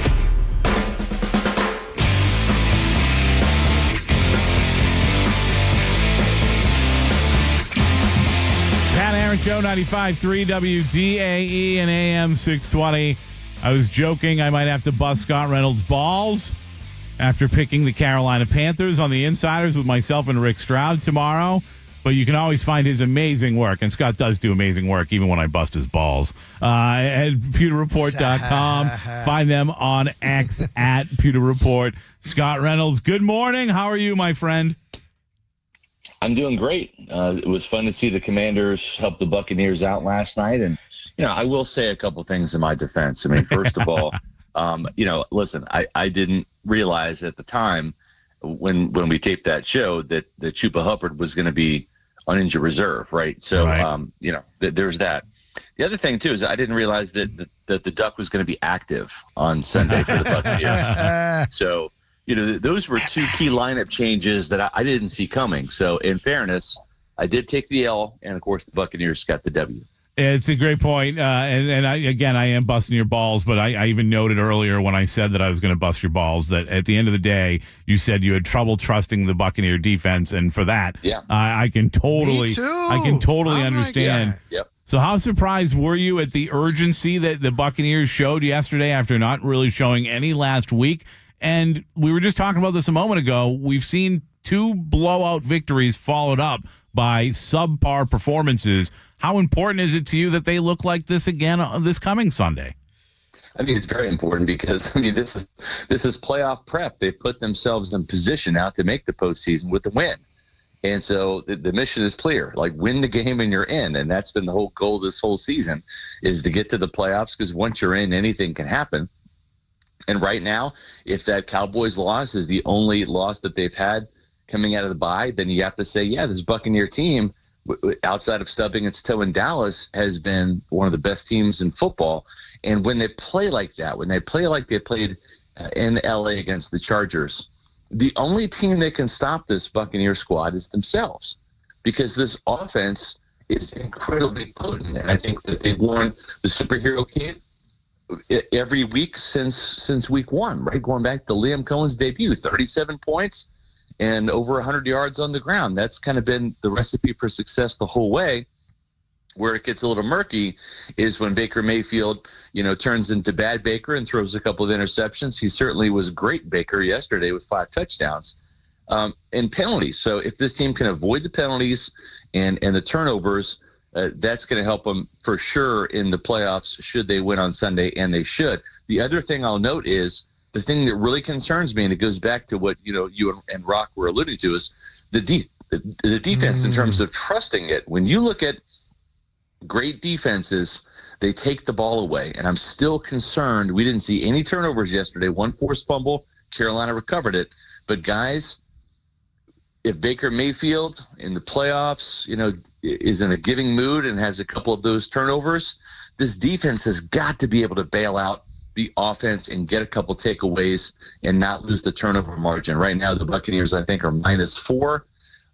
And when you look at some of the other teams, Buffalo's +23, right? I mean, the top playoff teams are like +9 and better. And that's where the Buccaneers, I think, could be in for some problem. They just don't take the ball away on defense. Scott, I know on Pewter Report you had reported, you've been doing this a long time. I know you got your sources that if the Buccaneers do make the playoffs, that Todd Bowles' job is safe. Pat and I were discussing. They've had a good year. Look at the wins, 9 wins.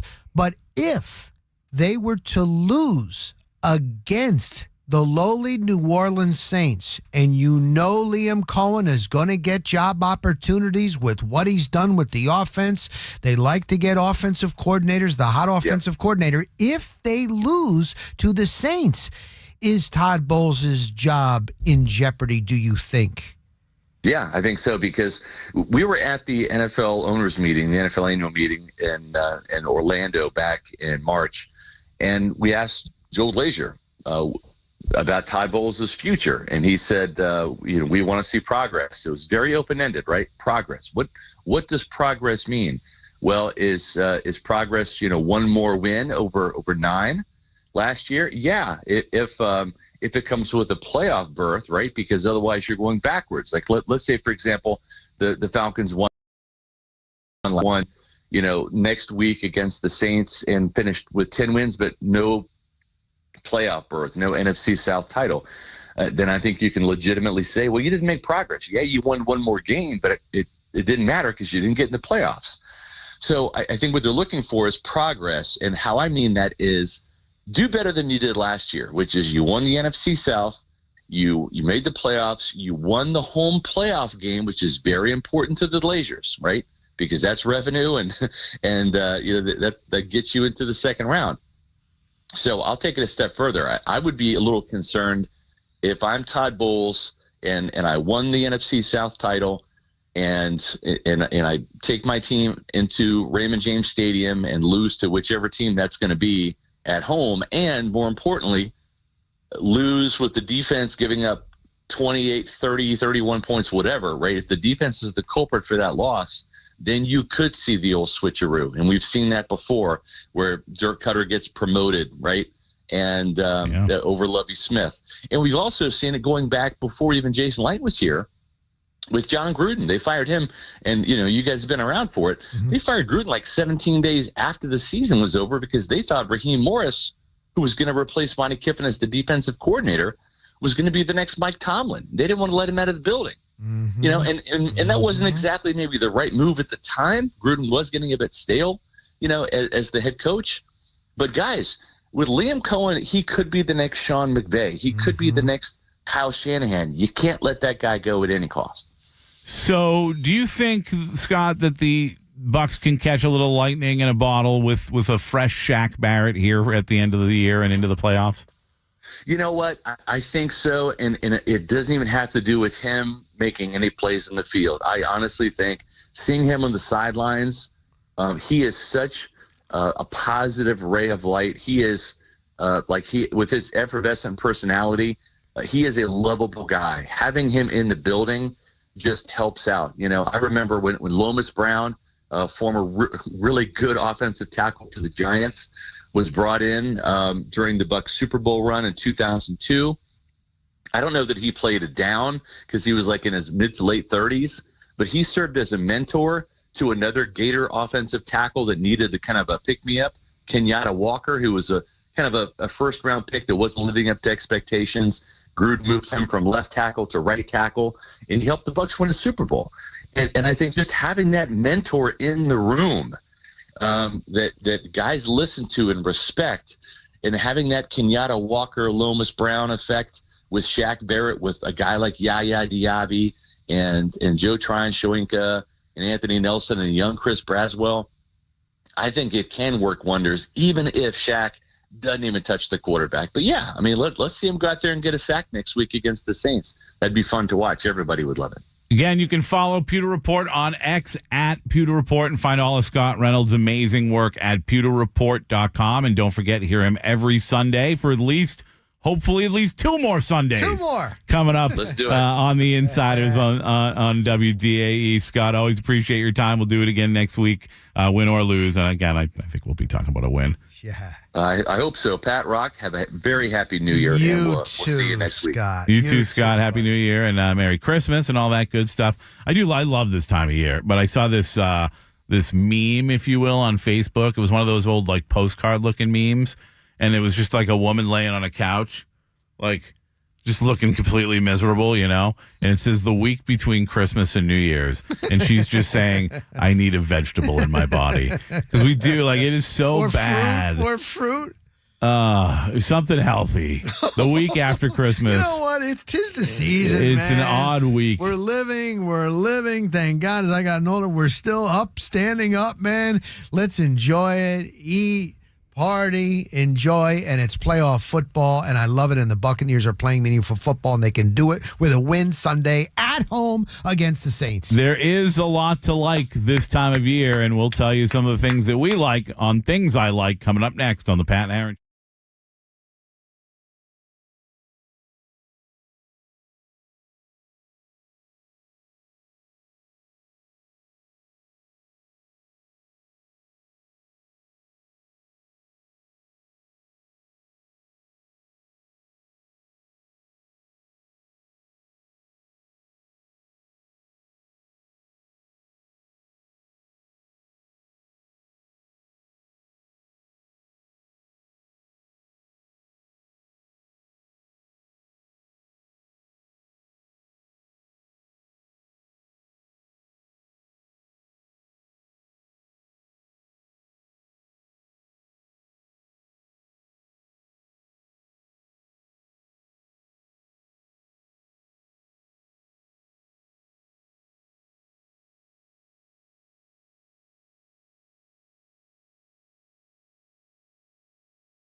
hurricanes or just renovate after the hurricanes, make sure you reach out to our guy, John Howard. HowardTeamHomeLoans.com. An absolute ton to like after yesterday and the Tampa Bay Buccaneers victory, and, of course, the Washington Commanders victory as well. Always love this time of year, the Christmas season.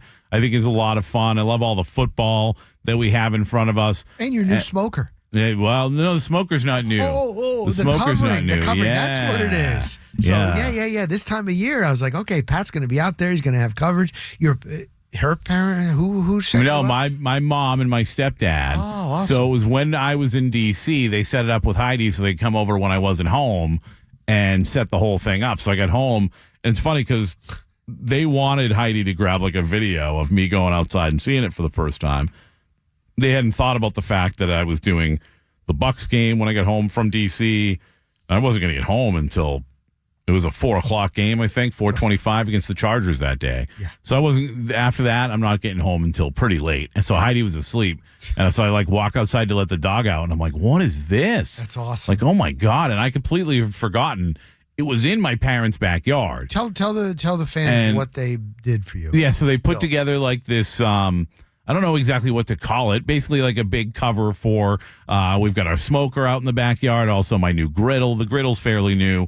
So that's all covered now by this big, it's metal. It's not quite a sunroom. It's not quite a shed. I don't know what to call it, but it's a nice cover for my cooking area outside. What a great present, man. Yeah. And I'd walked when they had bought their new place. I walked in the backyard. Yeah. I walked in the backyard. I couldn't put it together. I'm not handy at all.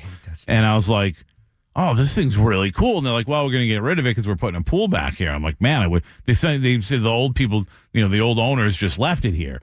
And I was like, I wish somebody left something like this in my backyard. So that's exactly what they did. What a great present. You're having a great holiday season, man. Yeah. And by the way, somebody earlier, when I gave Casey his Christmas present, they texted in, what? No Meat and Bone gift card?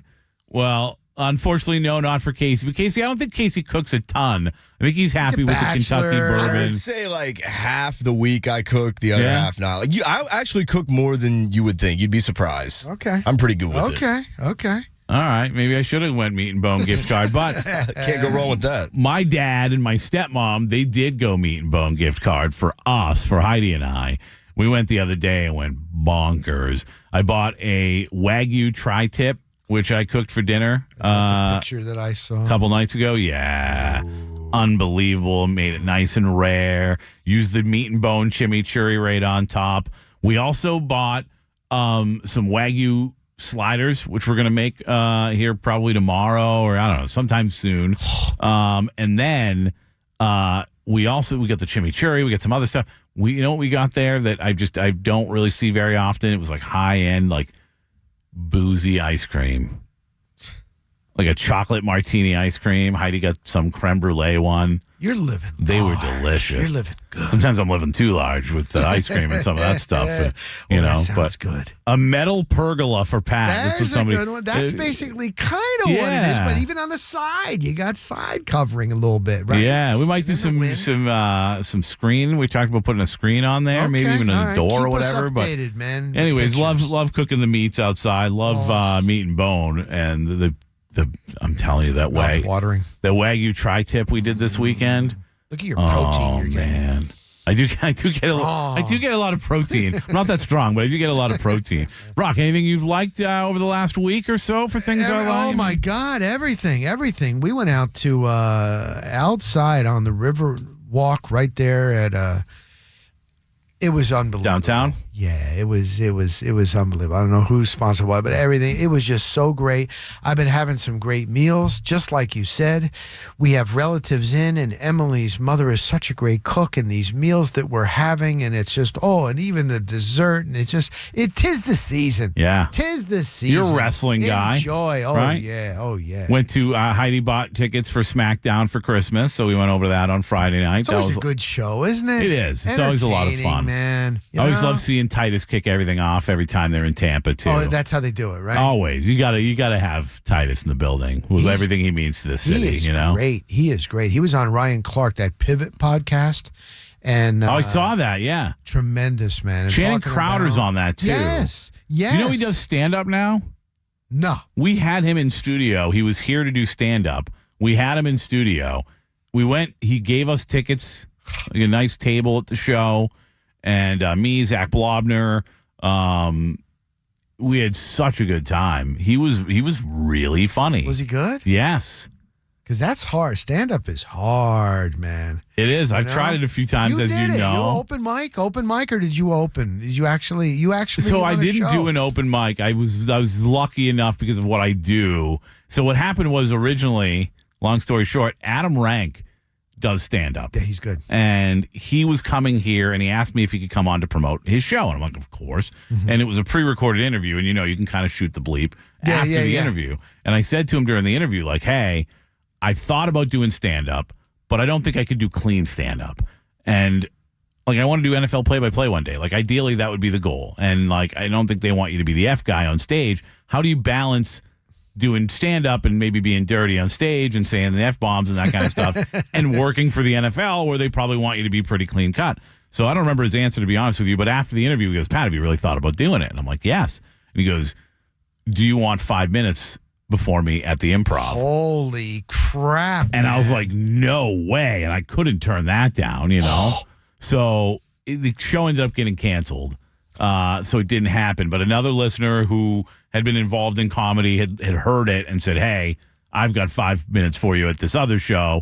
And then I did it with Johnny B one time. I've done it 3 or 4 times now. People think it's easy and they're funny or they can tell jokes and right.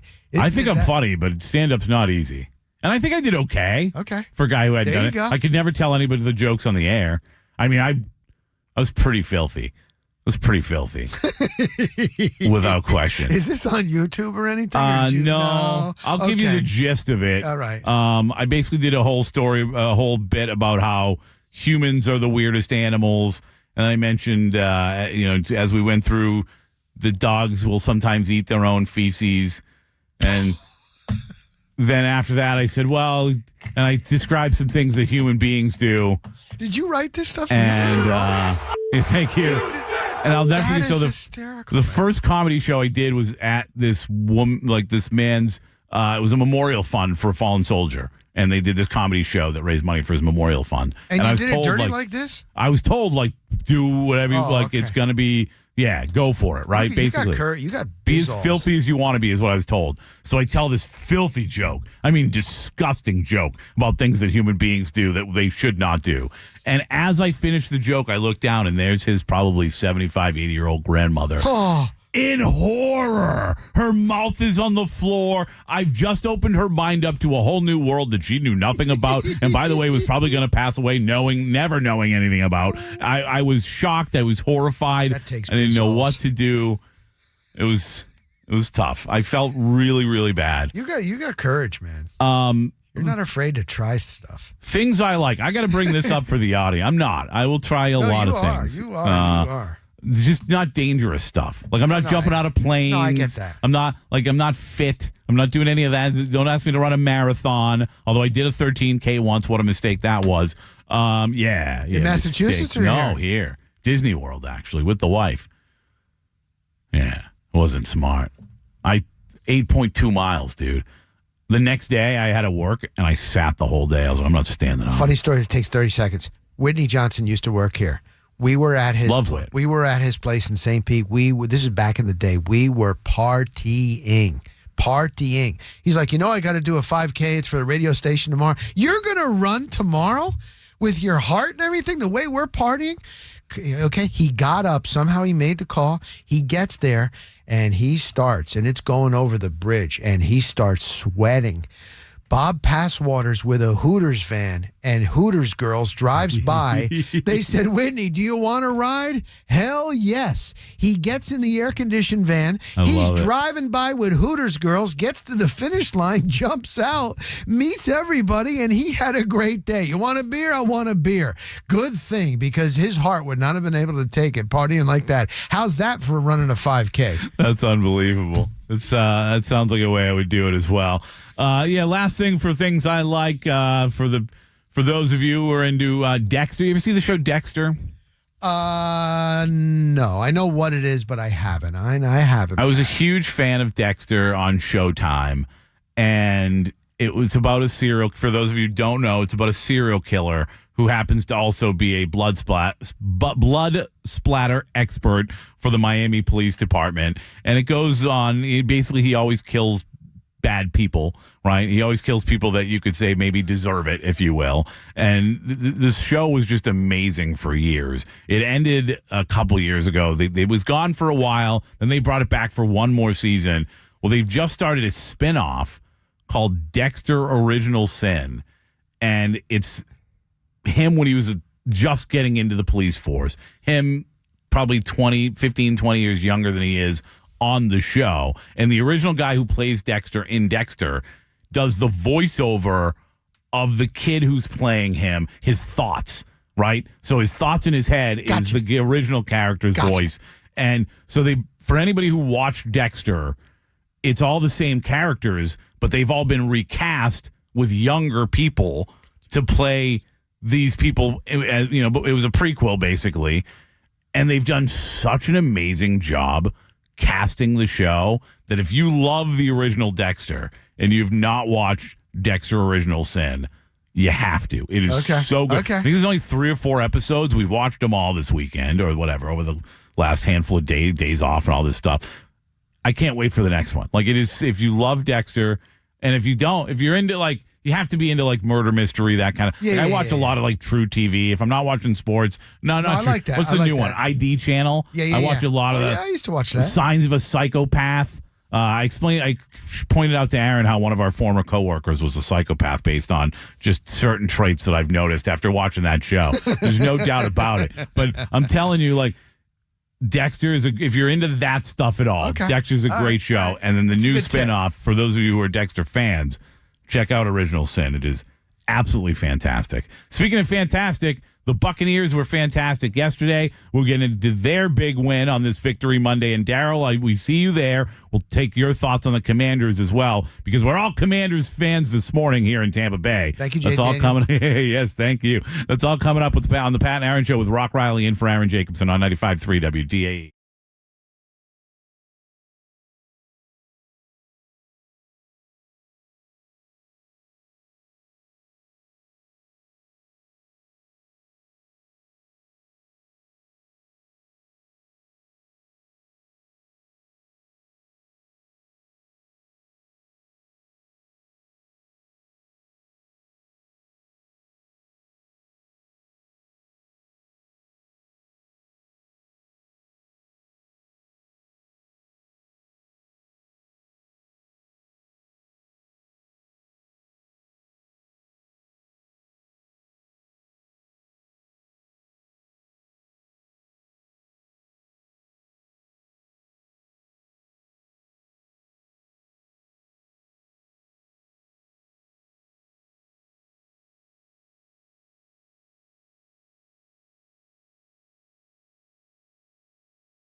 each other, the matchups you would have had would have been absolutely incredible. And I think with 8 teams, I think the spreads of all of those games, there have been a couple, I think, that probably would have been a touchdown spread. But for the most part, if you take 1 through 8, the spreads would have been, outside of Oregon and Indiana would have been one of the matchups. Outside of that game, all of the spreads would have been under a touchdown. And I think, that's something I want to see, because in round 1, all of the spreads were over 7.5, I think was the closest. That was Ohio State and Tennessee. And it's like, to me, these teams going into these games are so not even close when it comes to talent. And that doesn't mean that Vegas always determines the winner, but it does give you an idea of where these teams are. And I just think that there's such a difference between number 12 and number 1. And it's not like college basketball where these teams can go on a run. I had somebody on Twitter saying to me that a group of 5 will win a national championship one day. And I said, it will never happen.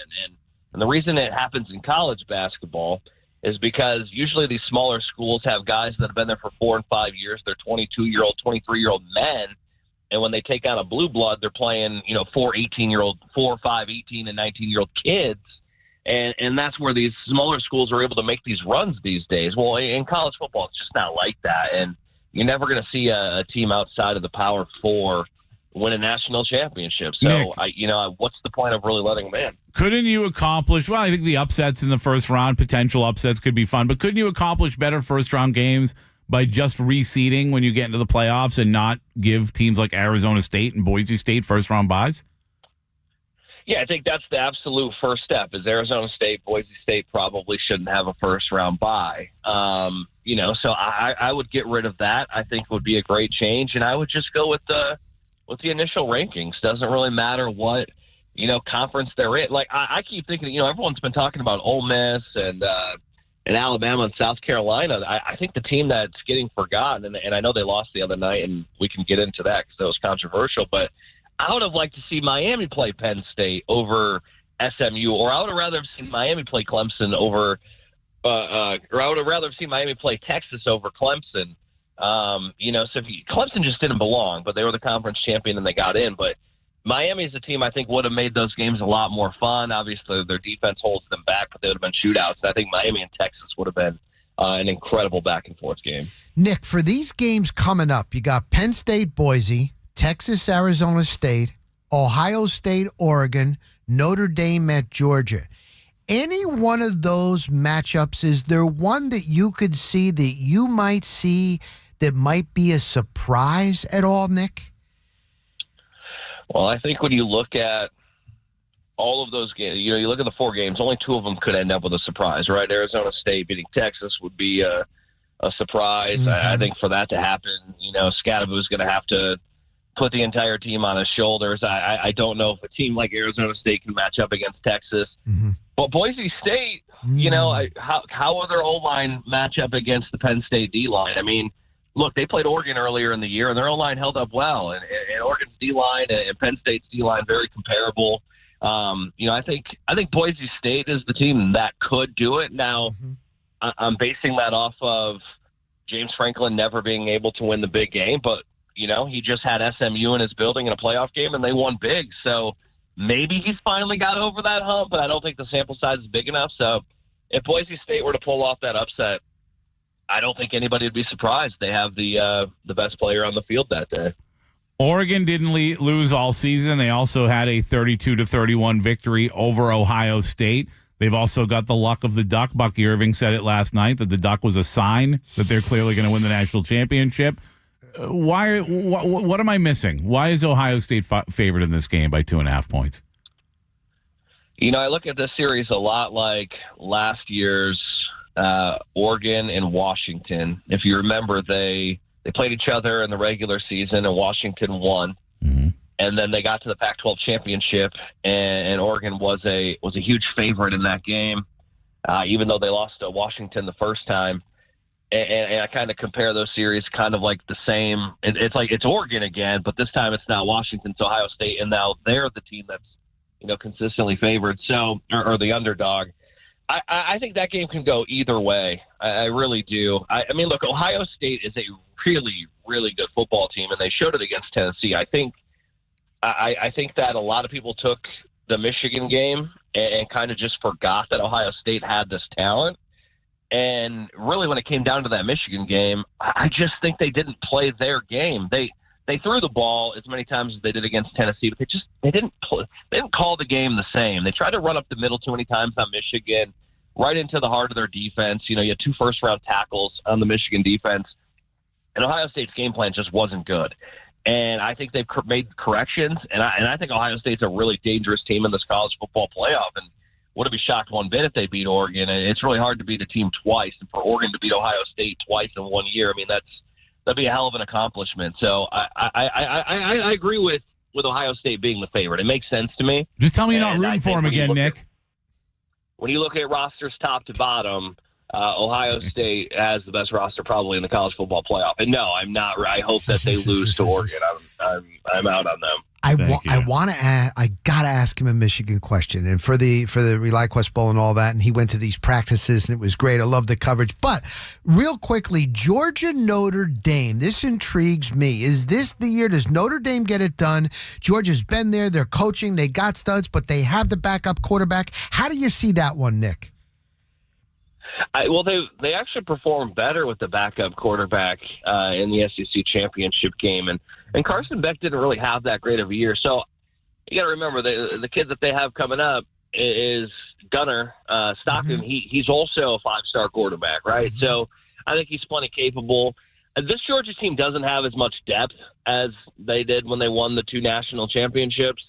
I think that Notre Dame, despite having the worst loss of all the teams in the playoff, they're playing really good. And I think, a lot of times Notre Dame is just there, and they can never really get over that hump, and that's why Brian Kelly left Notre Dame. He felt, I can get to the game, but I'm never going to be able to beat these Southern schools in a championship. So I'm gonna go to LSU and try to win a championship.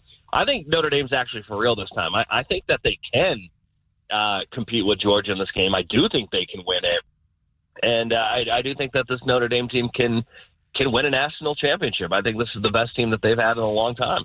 So Nick is going to be doing pregame, postgame. Pat, you and TJ doing the ReliQuest Bowl. I loved his coverage. I loved him being there at Michigan. I know he just loved it. But Bryce Underwood is the top prospect in the nation. And Portnoy and the other was it Larry and all this money. And this kid is 17 years old. He's at practice. He's suited up. He's already early enrolled. He's 6'5". I'm like, this kid is 17. You saw him up close. You were there. What do you think, man, about the future with Bryce Underwood and Michigan, Nick? He kind of looks like Cam Newton in a way. I mean, the dude that was my first. When I looked at him, I'm like, holy crap, this kid is 17. Like he's massive. He is. I couldn't believe how big he was. I didn't expect that. To see him, Michigan's got a backup quarterback named Alex Orji, who is an absolute monster. And there's a picture of them standing side by side, and Bryce Underwood's the exact same size. I mean, it is insane how big he is, and I can't wait to watch him play next year. I wish he could start in the ReliQuest Bowl because I already think he's Michigan's best quarterback. Well, we should hope so, the way things went for Orji this year. Wow. Nick Wise, always fun. We will do it again, I don't know, sooner than later, I think. Maybe next week, maybe later this week. You see him tomorrow. Who knows? Well, I know we'll see him tomorrow. I'm talking about on this show. We'll talk to you soon, Nicholas Wise. Yep. I'll see you tomorrow. Pregame for the ReliQuest Bowl starts at 10 a.m. live from Ray J with me and Chris Mathis. That's a lot of pregame coverage. I'm psyched for it. Yeah, it's going to be good. I'm excited for it, man. Talking Michigan for 2 hours, that's my style right there. I can do it, and nobody can yell at me. I have to do it. I'm being told to do it, not doing it by choice. It's the programming tomorrow. I have to do it. It's your job. You've got to. Sure. I've got to do it. All right, Nick. All right, fellas. This is Nick Wise right there. Listen, I'm excited for tomorrow. It is for the ReliQuest Bowl. I think as good of a matchup as you can hope for. When we return, Daryl, Eric, hang right there. We're going to lead off with you guys on the other side. My apologies for forgetting that we had Nick Wise like an idiot and not getting to you before Daryl. But I'm telling you, we'll lead off the other side with you more on a big Buccaneer victory. But if you're celebrating a Buccaneer victory, break out the Bandito. Yeah, Casey Warner got into his little bourbon Christmas present this morning, but sometimes when you want to party, you just want the best tequila. And the best tequila is El Bandito Yankee Tequila. It is so smooth. It is criminal. You can find it at Lucan's and at all of your best liquor stores. El Bandito Yankee Tequila, a big sponsor of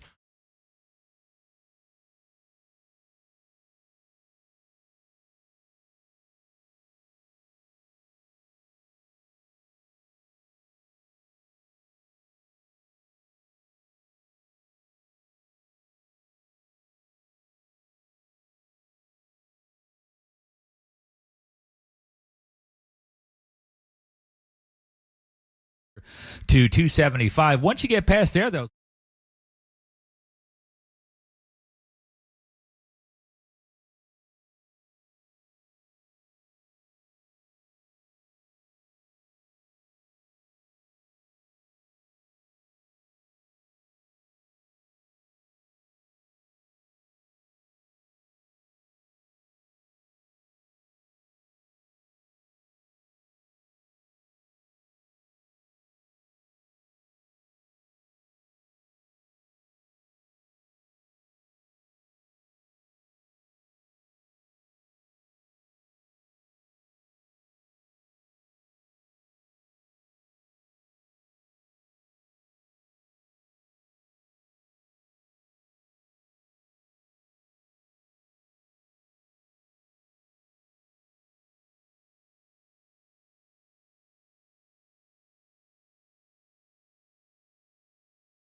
and AM 620.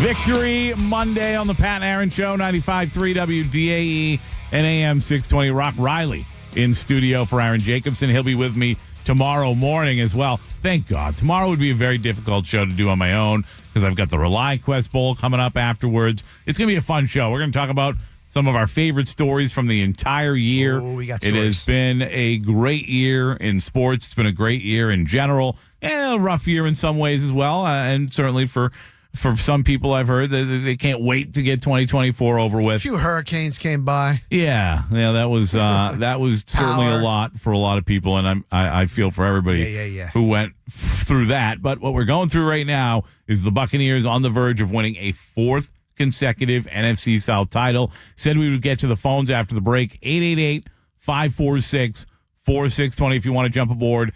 Daryl is in Tampa. He's been hanging out a while. Daryl, good morning. Thanks for the call. Hey, good morning, and a Happy New Year to all of you that's coming up right now. Happy New Year that's coming up. And to Rock Riley, I'm glad you're in studio. Thank you, I know Daryl. I've been here in a long time. But first, let me start off by saying, because I know you got some other callers that are on the line, I want to say to all my Washington Commanders fans, thank you very much for the win last night. We needed it. Hey, Daryl. Yes. Before we get you out of here, by the way, you mentioned you like hearing Rock Riley in studio.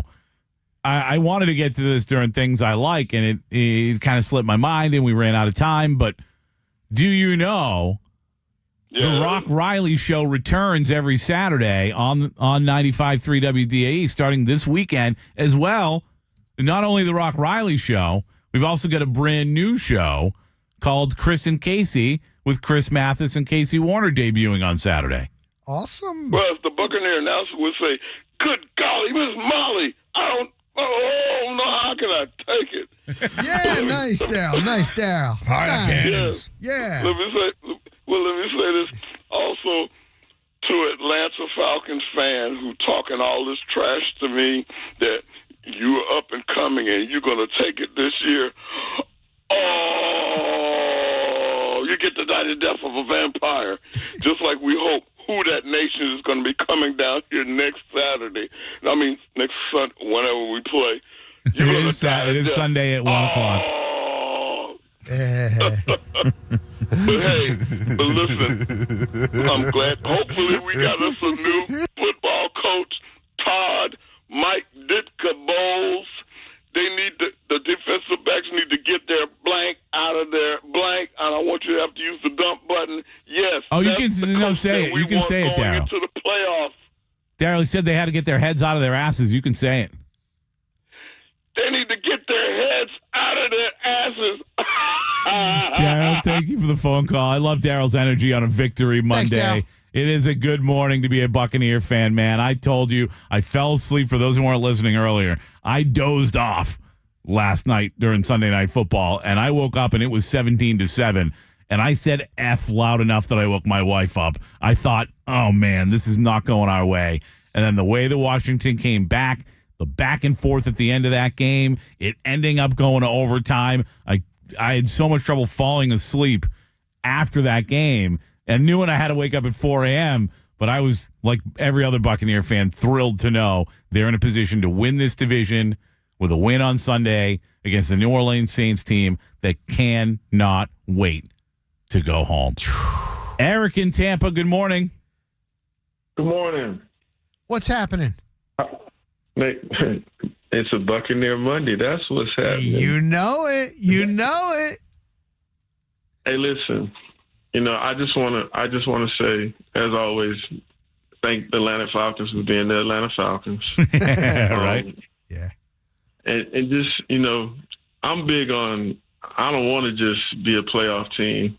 I want to win. I'm looking at these possible matchups, and I don't care who we play.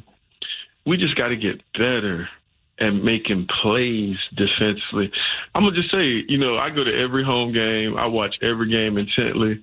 me and my wife, and I'm going to just tell you something. We're in position. We just got to make plays. We have so many situations where it seems like our DBs have terrible ball skills. And I'm going to call him out. Jamel Dean, listen, great position, terrible ball skills. Great position, terrible ball skills.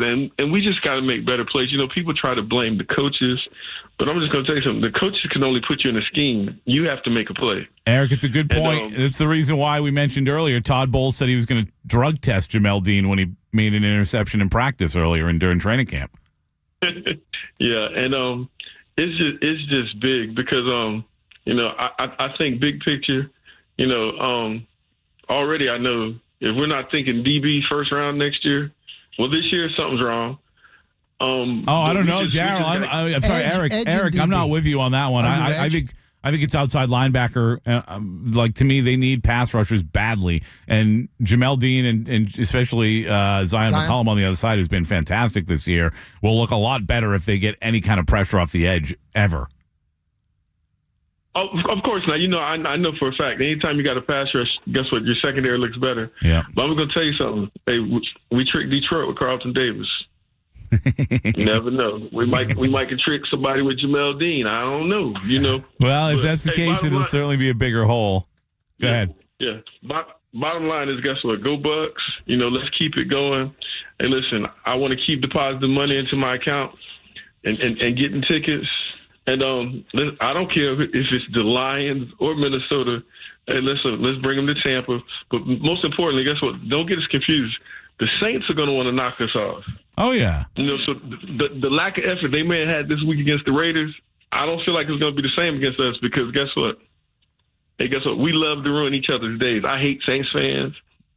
Matter of fact, I hate 31 Teams fans, but New Orleans Saints fans, when they come to Tampa, they're arrogant. And let me tell you something. Let's stop letting other teams' fans be in our stadium. This weekend, guess what? The Carolina fan base was not there, and it was a Bucs game. You're right. You're right. Doesn't happen a lot, though, and you have to understand with the area that this is, we're always going to have people from out of town. And I just think that's something we're never going to completely get rid of. Is some semblance of a decent amount of road fans. And Eric, thank you for the phone call. Thanks, man. I want to get Danny in here before the break as well. But I just think that's part of what comes with living in paradise. But there was hardly any blue in the stands yesterday, man. Well, who the hell's Trev? Unless you bought that game at the beginning of the season. But if you're for me, if you're a fan of a team that's not very good and you think that they could be getting better in years to come, you don't have as much discretionary income as some people, and you've got to save up for a trip or whatever. This ain't the year you're going to travel to watch the Panthers. Will it be the same thing next Sunday, 1 o'clock? There won't be a lot of Saints. There usually is quite a few Saints fans. I think there'll be plenty of Saints fans, more than Carolina for sure. Danny is in Boston. Let's get him in before the break. Danny, good morning. Hey, good morning. Merry Christmas and happy holidays, guys. You too, Danny. So, a quick question I had is, obviously, the Saints aren't a big fan of the Buccaneers. I think Kamara was pretty close to playing Sunday, but didn't. Is there any chance the Saints bring back Carr, Kamara, and Olave for this game out of spite, if nothing else, to try to screw over the Buccaneers? I think all three are pretty close to healthy and being able to play. I saw Olave even fully practiced at the end of that week. Yeah. This would be a different game if they have Carr, Kamara, and Olave. That's for sure. I'd be a little bit quarterback in the NFL. I'd be a little bit more surprised about Carr. They might not. It's really hard to tell what that team wants to do because I feel like they're ready to get the season over with, and I think that's the prevailing thought about that game. Is regardless of who's on the football field, that team looks like a team that can't wait to go home. And I do agree that they could put up more of a fight than maybe people think. But you've got to be, even if all three of those guys play, you should expect to go in there and win that football game. And if you don't, shame on you. I agree. Yeah. All right. Have a great day, guys. Thanks, Danny. See, the thing about it is, if they do it, it'll because the guys are ready to play and not out of spite. I'll say that. Look, that Cowboys game, the Buccaneers had been rolling, and the Cowboys, it was announced they were eliminated for postseason competition before the game. And I thought, oh my God. And they came out. They were more physical. They beat the Bucs in every part of the game. So that's why I don't tip Pat. It's the NFL. That team is, I think, significantly better than New Orleans. Yes, I do. But I don't take anything for granted in the NFL. So the Buccaneers have to continue to be hungry.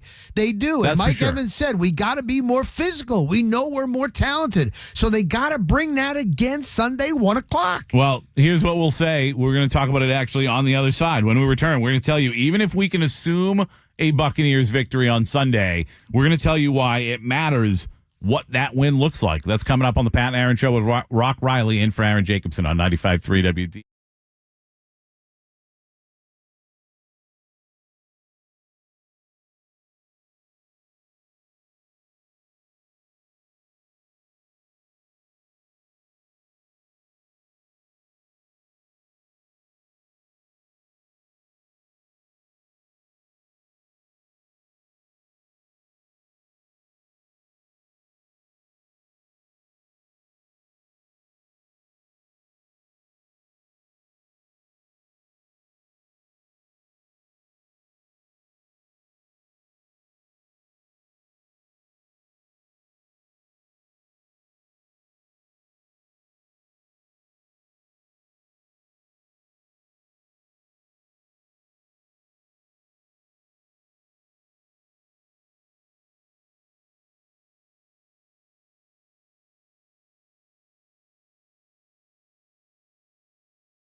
On 95.3 WDAE and AM 620.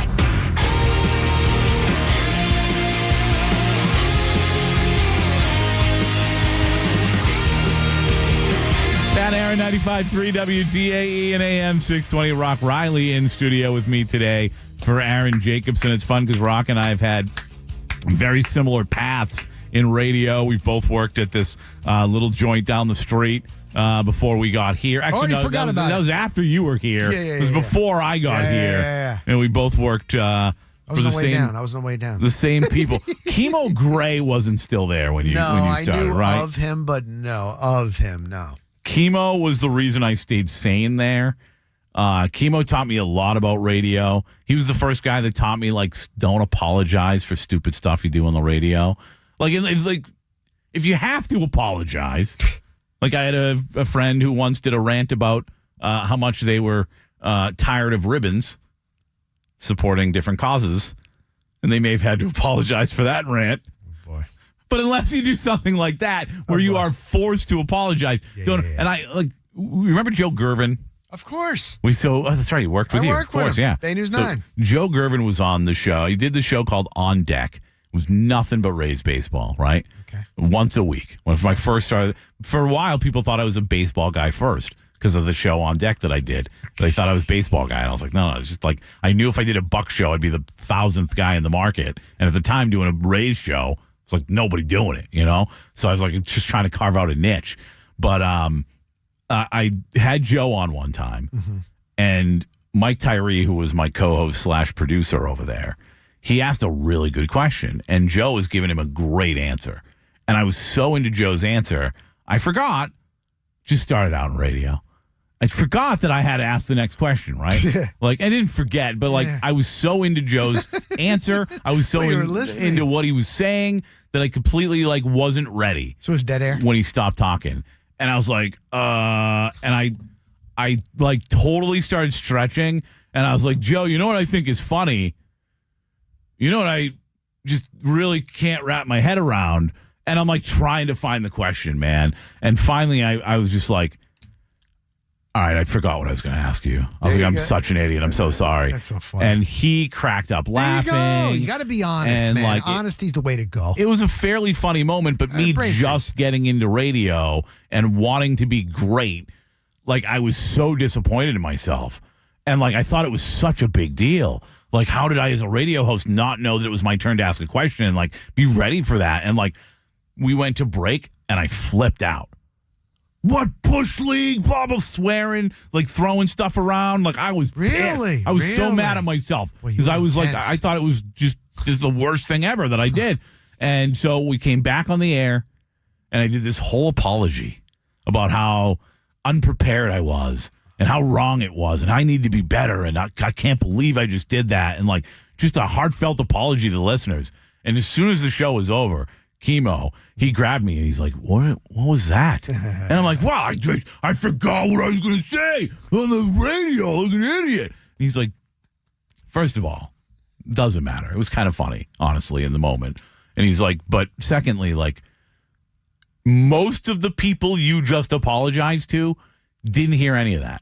Didn't hear your drop of the ball. Didn't hear what you did. And now you just ruined another segment to apologize. And now I'm ruining a third segment apologizing.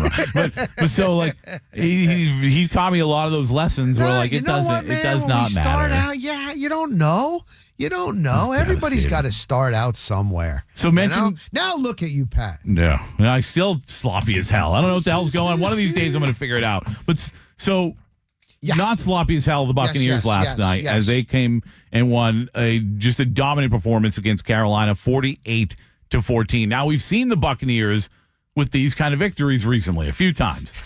The first time they beat the Giants, I think it was 30-7, dominated that football game, and then came back the next week and almost lost to Carolina. As a matter of fact, a lot of people would say should have lost to Carolina. Yes. If not for a couple of missed field goals, a questionable touchdown that went their way upon review with Adam Thielen in the back of the end zone, who they still didn't figure out how to cover yesterday, by the way.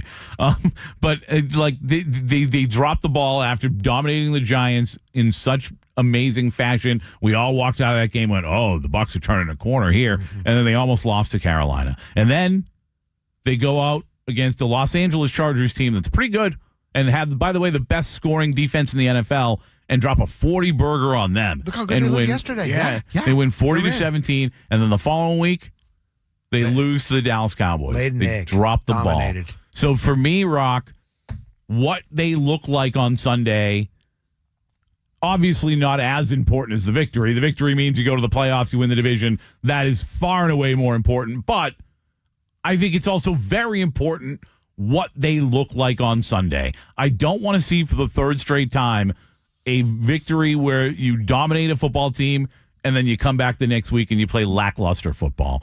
With what's on the line on Sunday, I expect, and as Bucs fans, I think we should demand that the Bucs look exactly like they did last night or yesterday. I say last night because by the time I'm out of there, No, it seems like but it. yeah, but Even yes, though that they seemed like a should later look game. like they did yesterday, and we should be pissed off if they don't. Rock.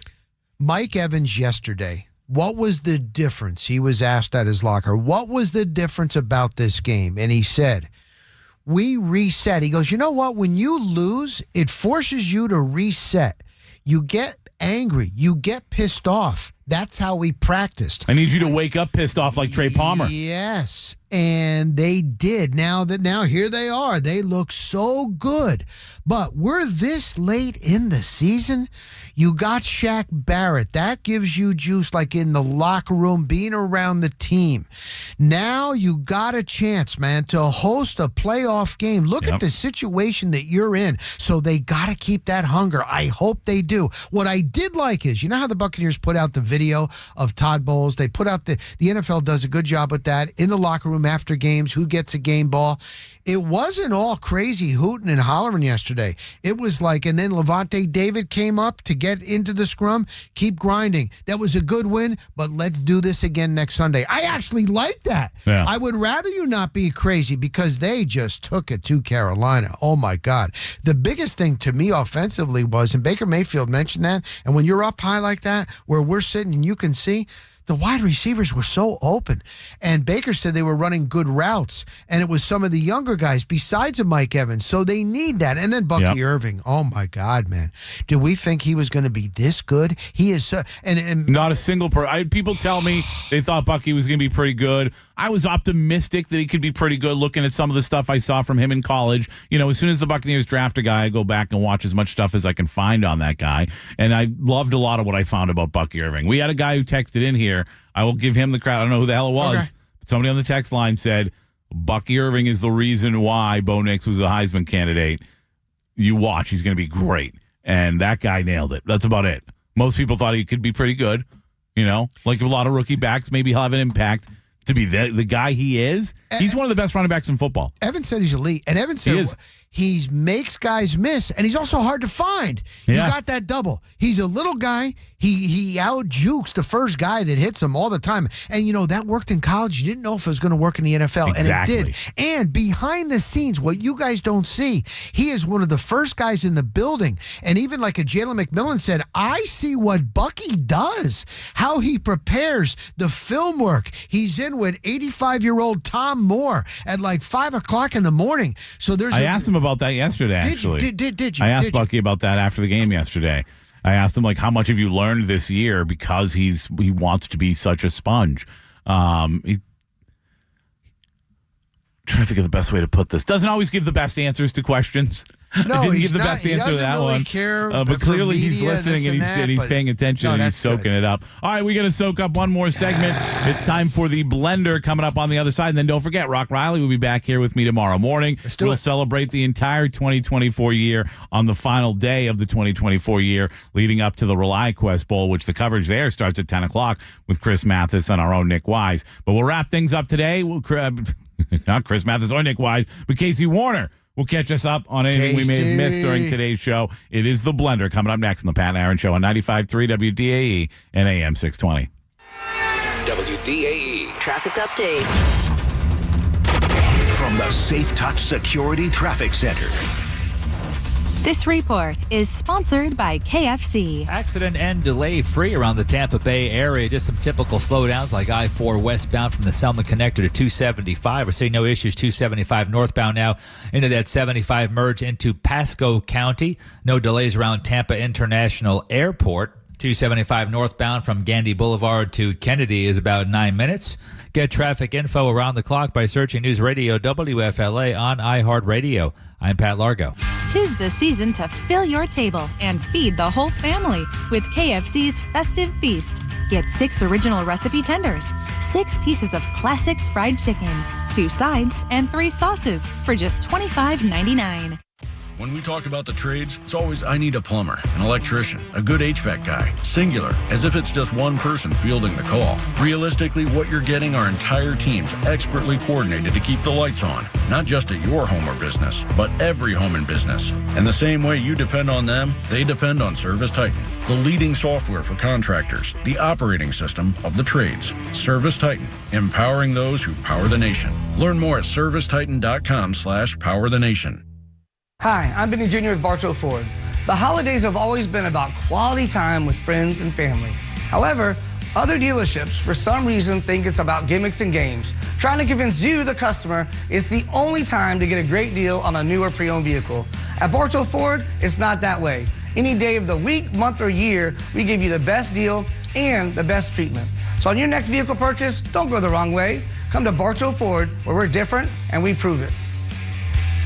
Men, if you're suffering from erectile dysfunction or PE, Prestige Men's Medical Center will get your sex life back in just one visit.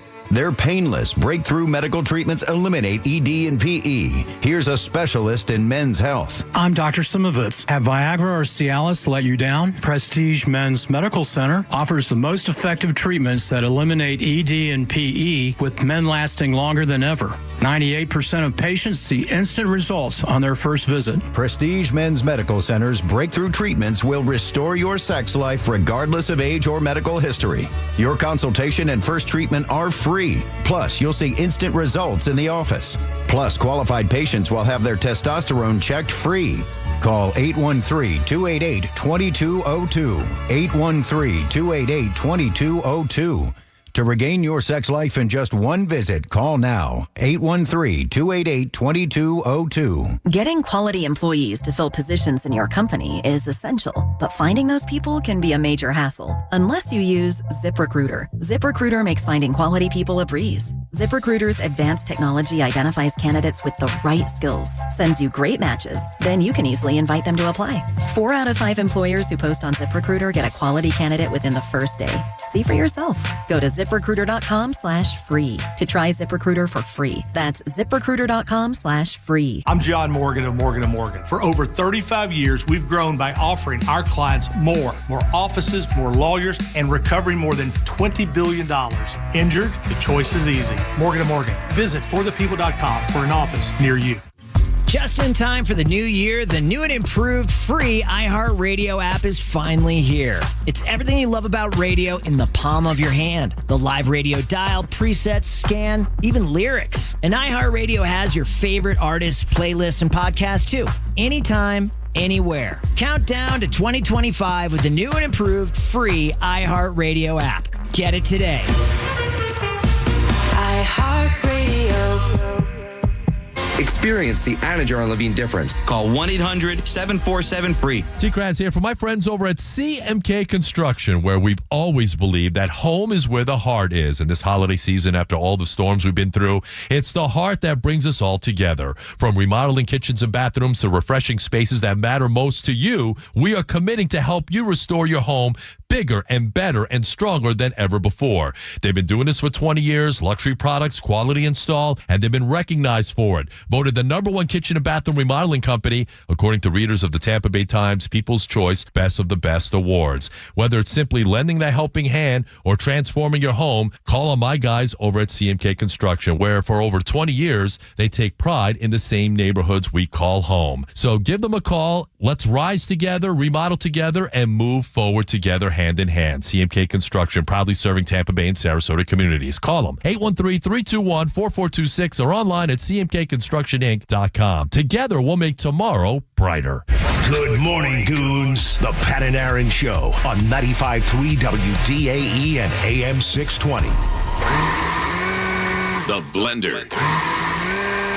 The Blender on the Pat Aaron Show is brought to you by Mazda of Clearwater. If you're thinking about a new or pre-owned vehicle, the choice is clear. It is Mazda of Clearwater. And don't forget, right now you can drive a new Mazda for 90 days with no car payment. And that saves you a lot of money over a few months. And with interest rates on the way down, a lot of the models right now at 0% financing at Mazda of Clearwater. So if you're thinking about it, now is the time. Now's the time for Casey Warner to tell us what we've missed during today's program. I'm sure it's been a lot. Casey, good morning. Yeah, quite a bit. Good morning, Tampa Bay. And it's been a positive show, Victory Monday for your Tampa Bay Buccaneers.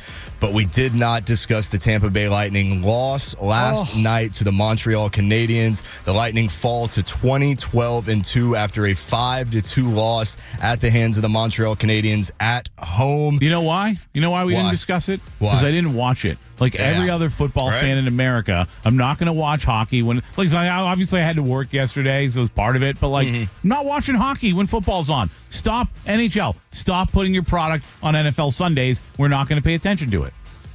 Yeah, no, I totally rock. What have you say about that? I was busy with football. Same. So that makes three of us. I love the Lightning, and I think they're going to be I think they're going to be good. The mix that they have, and they still got Vasi and Cooch and everything. But I love the way Gensel's fitting on that top line. Yes, and Cooper's the man. But listen, it's Victory Monday. It's Victory Monday. It's Victory Monday. Right. It's football season. Yes. And the Lightning are back in action at San Jose on they got Thursday a long road night. trip now. So, I think, right? Yeah, road trip coming up. And this is something that I definitely want to get into with you all because we got an Eli Manning fan in here, and it's the Pro Football Hall of Fame finalists that are announced for the upcoming class for 2025. There are 5 first-year eligible players among the candidates and 9 finalists from the class of 2004. I'll go ahead and read them off to you here. Eric Allen, Jared Allen, Willie Anderson, Jari Evans, Antonio Gates, Torrey Holt, Luke Kuechly, Eli Manning, Steve Smith Sr., Terrell Suggs, Fred Taylor, Adam Vinatieri, Reggie Wayne, Darren Woodson, and Marshall Yanda. It's a great list. When it comes to Eli, I tweeted this out yesterday or the day before, whenever it was when they announced the finalist. For those of you who still question whether or not that guy's going to the Hall of Fame, he's a finalist. He's going to the Hall of Fame. He probably won't go in as a first ballot guy. And I don't even think Giants fans believe that Eli Manning is a first ballot Hall of Famer. But he's a Hall of Famer. Steve Smith always pisses me off. He hates the Buccaneers. He annoys me.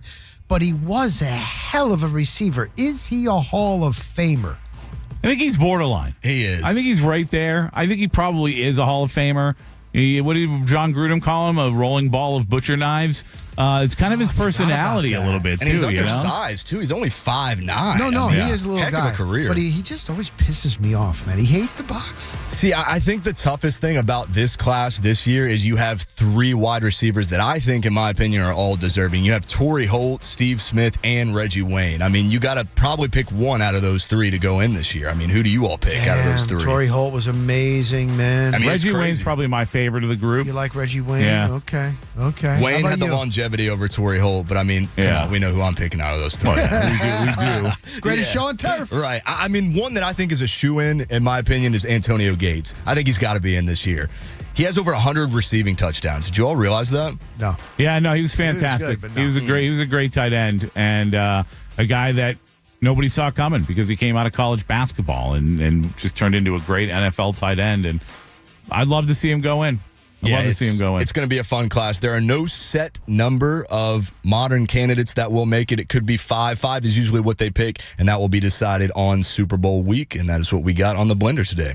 You know, I understand they want to do it at the award show, right? There's something about, for me, and maybe it's because I get to be in the media and be on Radio Row sometimes and stuff like that. And when it's here in our own backyard, we went to Miami. T-Kraz, I believe, might be out there this year, but that's I still think being worked out. But I really enjoyed when they would announce it during the week on Radio Row because they would have people that, and I met Derek Thomas's mom after he was inducted, got to talk to Mike Irving after Bullet Bob Hayes got not inducted but announced. I kind of missed that aspect of it, even though I guess they wanted it at the award show. No, I liked it the old way they used to do it, but it really is. And they always get emotional. They always cry. I cry. I cry watching it, Rock. You True story. cry? Yeah, Really? I do. How about I'm not that? kidding. All right. All right, that's all we have time for today. Rock Riley and I will be back tomorrow. Aaron Jacobson will be back on Thursday as we start the new year. Until then, for Casey Warner in the penalty box for Rock Riley, I'm Pat Donovan. Thanks so much to the men and women who serve our country and allow me to be a moron.